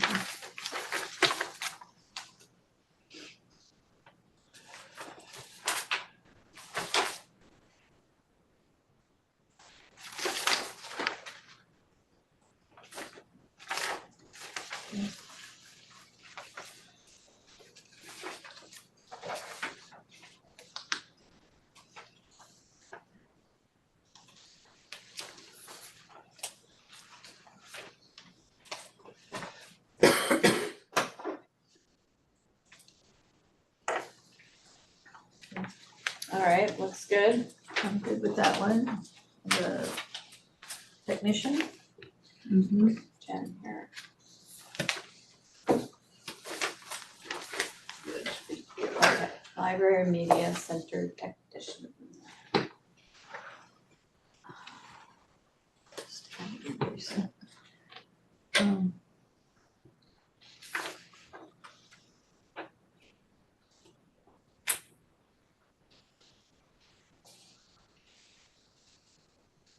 I don't see anything wrong with this one.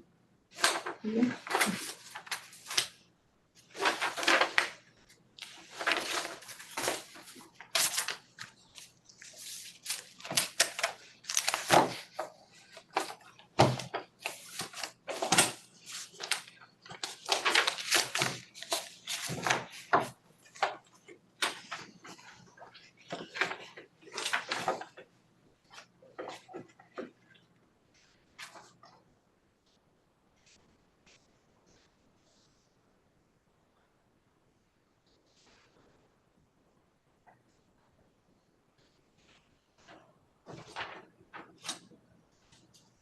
Okay, looks good. Yep, I'm a licensed nurse now.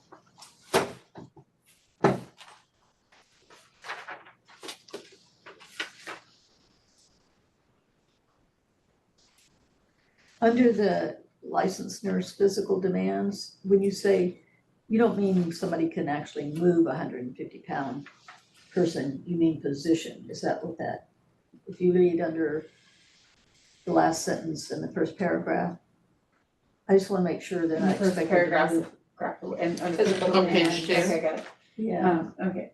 I just wanna make sure they're not expected to move a 150-pound person, cause I don't think a nurse could do that. Well, with It assistance. says with so the Yeah. assisted devices there, Yeah. Okay, all right. Okay, I guess.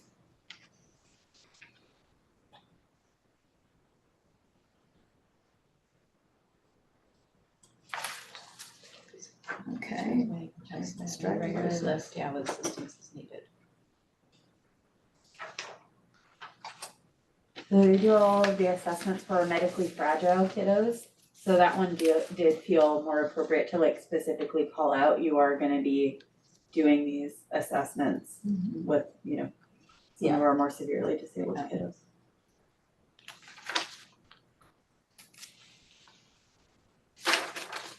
Okay. That works for me. Network administrator is still. Yeah, so of all the ICT guys, it came with a bunch of notes. My network specialist, now to be recommended as network administrators, came with the most notes. So you'll see, this is the most Yes. highlighted document of all of IS&T's documents. And a lot of it, I didn't know how to capture and highlight some things, but a lot of it was just combining things. Like it would say, you know, the first one is serve as network administrators, disaster recovery architecture. And then the next statement would be serve as network administrator coordinating IT security architecture. And they're like, can that just be a comma? Like what, that doesn't Yeah. need, so they, very, very thorough, super appreciative. One of the most efficient meetings, or two of the most efficient meetings. Yeah. And the reason for the job title change, Oh, yes, so the supervisor completely agreed is so administrator, and we talked about this with the executive position, in merit system, administrator is like really entry level clerical definition. In the IT world, it is a very supervisory type of position. right? So it's compliant to have it be less than, it's just not compliant to have it be more than. And we talked about, you know, other options, and this is what they felt comfortable with. In full disclosure, they recommended it be a network and systems administrator, and the director disagreed. He felt that that was repetitive. And so we addressed that with the people in the moment. Both of the people came in, and they were like, yeah, fine. That's fine. And he was like, it's just, he doesn't like that they're IS&T, he doesn't like that it's information systems and technology, it's like, it's information technology, the systems is not necessary. Yeah. So he felt the same way about the title. Okay. So yes, they are reporting directly to the director, they are exercising technical and functional supervision over all staff, and there is a lot of complex analytical decisions that they're making and autonomously from the director's Yeah. supervision. So they were one of the ones that were reclassed Yeah. last year. And so we captured that. And so that was the title that they recommended, and it was compliant, so I Okay. obliged.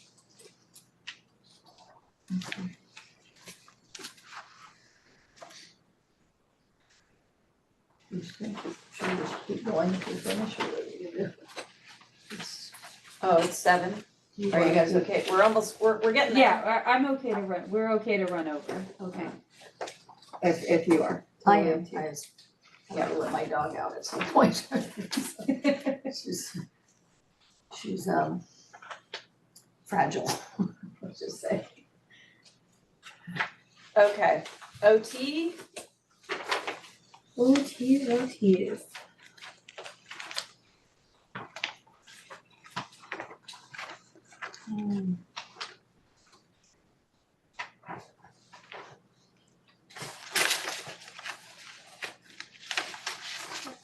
are we recruiting for OTs at the moment?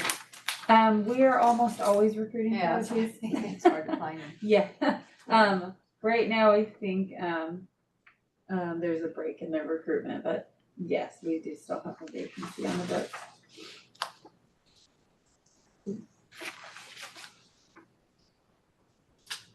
Are they part-time positions or full-time? We try to Whatever. find as many full-time as possible. We will take what we can get. I'll piece together 100.25. That's true. Yeah. If you got it, I'll take it. Okay, we good with that one? Yeah. Office assistant. Office assistant. Okay. So this is the general one that applies to the majority of people in this position. Yeah. That we talked about. And a lot of the highlights are not necessarily new, it was just easier to start from scratch, like that first one, this whole strike through is long and overly Mhm. detailed, and so it's just easier to start from scratch instead of piecemeal in between there.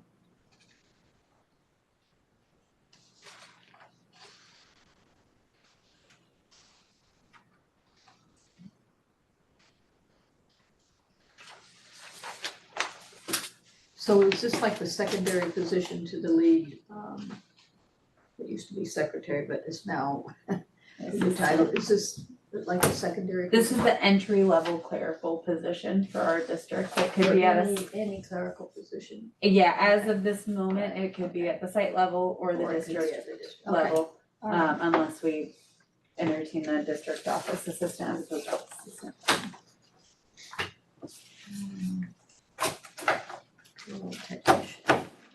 And as you look through the very specific language towards school, you'll see why the district office assistants were like, this is not my job. Yeah.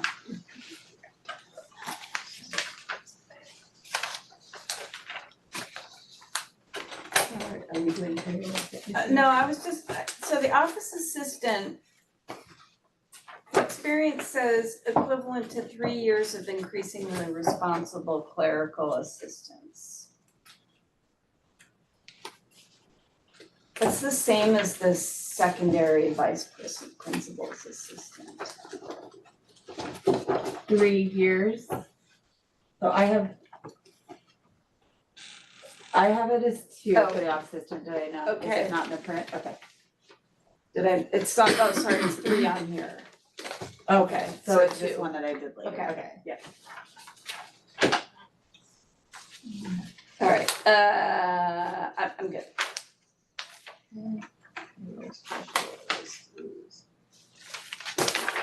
That was another benefit of if we were able to pull out that vice principal's assistant, then we could lower the minimum Yeah. package for an entry level Yeah, yeah. clerical position, cause right now we can't.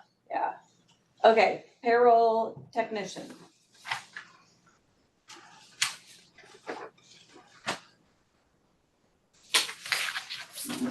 And we did, let me just open it up and make sure.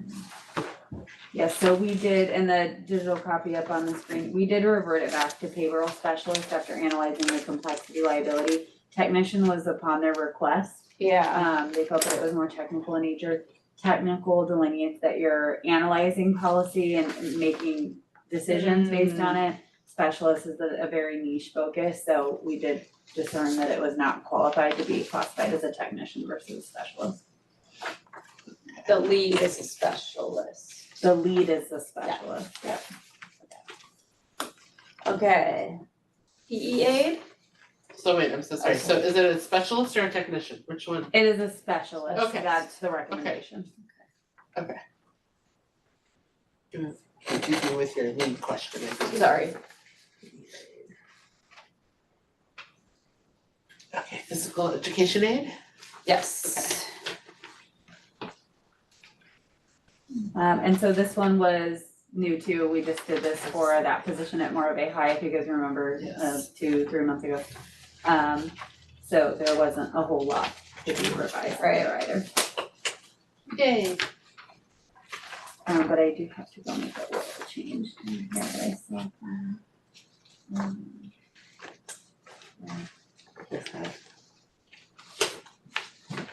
I got that language in there last approval. The PE aid, do they need CPR first aid? They do.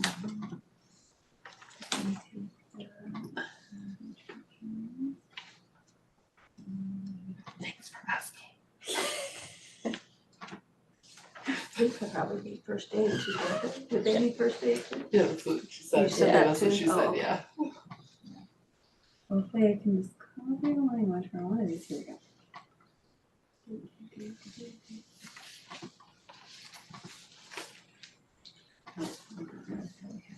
All right, are we on registrar? Yes.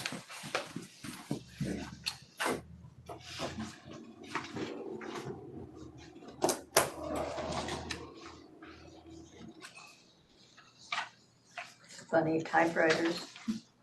Are they still using fax machines? Cause that one's got fax machines in it too. Yes, everybody kept fax machines. We still send them, we just don't really receive Okay. them anymore. Yeah. I have to say that was one of my most enjoyable positions, was being a registrar. Was it? Yeah. We have two really great registrars that were super helpful. Even Alicia was, Yeah. we were emailing up until 20 minutes before this meeting because she sent me an email. She's like, I actually liked this language a little better. Can you take a look?" So I incorporated the things that I was able to review in that time and didn't on the rest. So both very detail oriented, awesome Yeah, ladies. yeah. Okay. You need to be in that. Yes.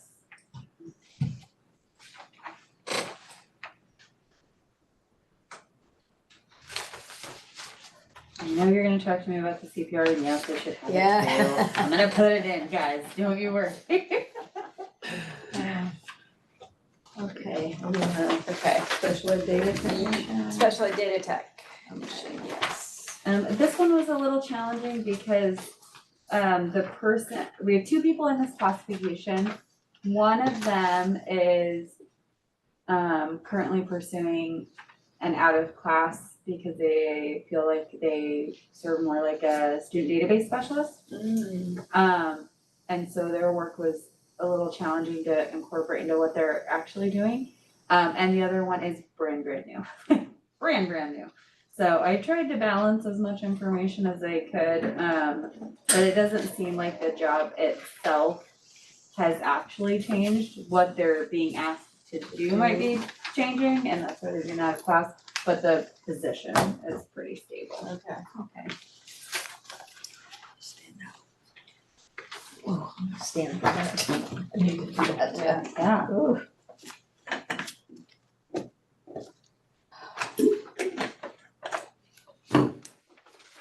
Okay, what are we at now? The paraeducator one? Special ed? I'm just finishing this, the data technician. Okay. These look like there's not much changed.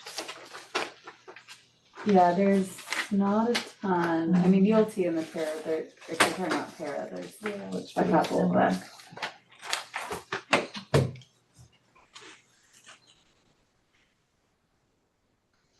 So it's the same thing as the other paraeducators with, in terms of the physical. Yes. Yeah, requirements. At this time. This is where you said that we'll go back, or you wanna go back and then Yeah, you might be we- bringing something different in the future. Yes, we made the changes based off what was there. There was some common threads. I told everybody, I included it based on consensus and things like that, but, so there was definitely things that needed to be updated. But what I'm gonna bring back to you guys is the distinguishing characteristics, cause I Yeah. really need to dig into that. work, I was hoping that the supervisor validation was gonna clear up some of my questions and it just led to a couple more, so, yeah. I Is think that true of the two also then? 1, 2, and 3 Okay. lead included, yeah, the whole para series. So there's things to review in there. There's green highlights, there's some strikeout stuff. The KSAs were expanded. And they do not need first aid. So maybe we should I'm just gonna, wait okay, till we well, get the next meeting, I'm just gonna ask it before. I just want you guys to know, Do twos need it? assume that the 2s and 3s need it. But by the time you look at it on this screen, I'm gonna have had it there.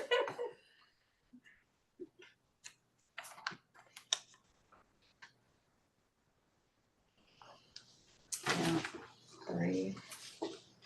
So you're gonna bring all three of these back with some changes, is that what you're saying? Everything's gonna come back, and I don't know how much will actually change in the para job description. Okay, But I will have some clarity and some language in there about the distinguishing characteristics, because that's gonna be the main thing.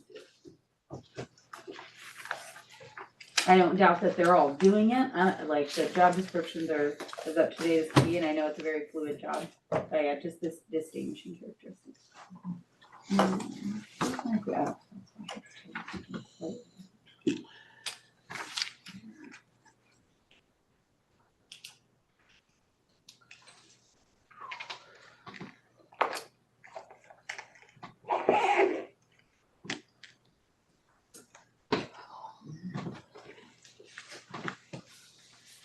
Are you guys still looking at one? Two. I'm on 2. No, I'm actually on 3. Ooh, Look at you go, speed reader. Maybe I skipped 2. Yeah, they're all kind of this. Mine has a, wait. Oh no, never mind, I know how to read. Is it still CIT training they're doing? It's, they're doing CPI, CPI, but CIT is something else, Crisis intervention. yeah, I don't, I don't know, that's what I was wondering, that's in? I don't know, honestly. Okay. If I would ask them the trainings, because obviously I'm not the person that would know what they are. And it But it's didn't come up as delineated something there. they're not doing, so Okay. I will ask about that. Or it's in the 1? No, it's in the 2. Yeah, it's in the 1 and the 2. There's 3 else. Put a little comment here for future need to just double check.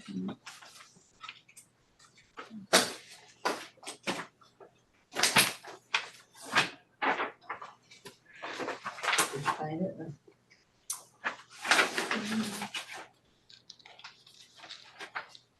It's not in the 3.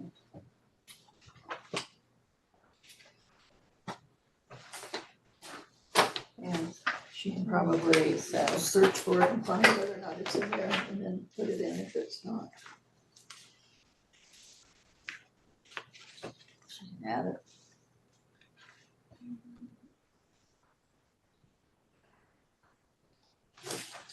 Okay. Okay. Student body account clerk. This looks pretty boilerplate too.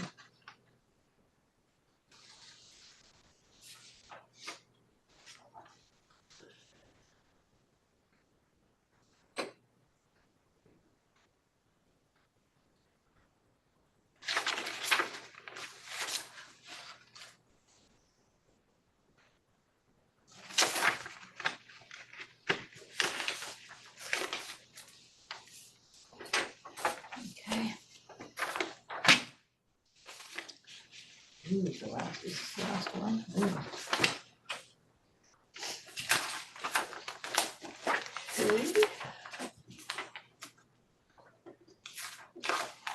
Are you looking at the student database specialist? Yeah, that's But, right. sorry, real quick, does the student body account clerk have to have a driver's license? Yes, they are responsible for athletic trips, so they'll drive to different sites. Thank you. Okay, we have the last one? Yes. Okay. Sorry, I didn't mean to be so excited. I love spending time with you guys. God, it's a lot of work. Didn't mean to sing with joy. Okay, now I just need to find it. So it's now database specialist. Yes, so they used to be responsible just for Right. Aries, and they're doing CalPads, they're doing course codes. It's still the same KSAs, but it's no longer just to that one system, now that Right. we're out of Power School. There's a lot of pieces that go into it. Right.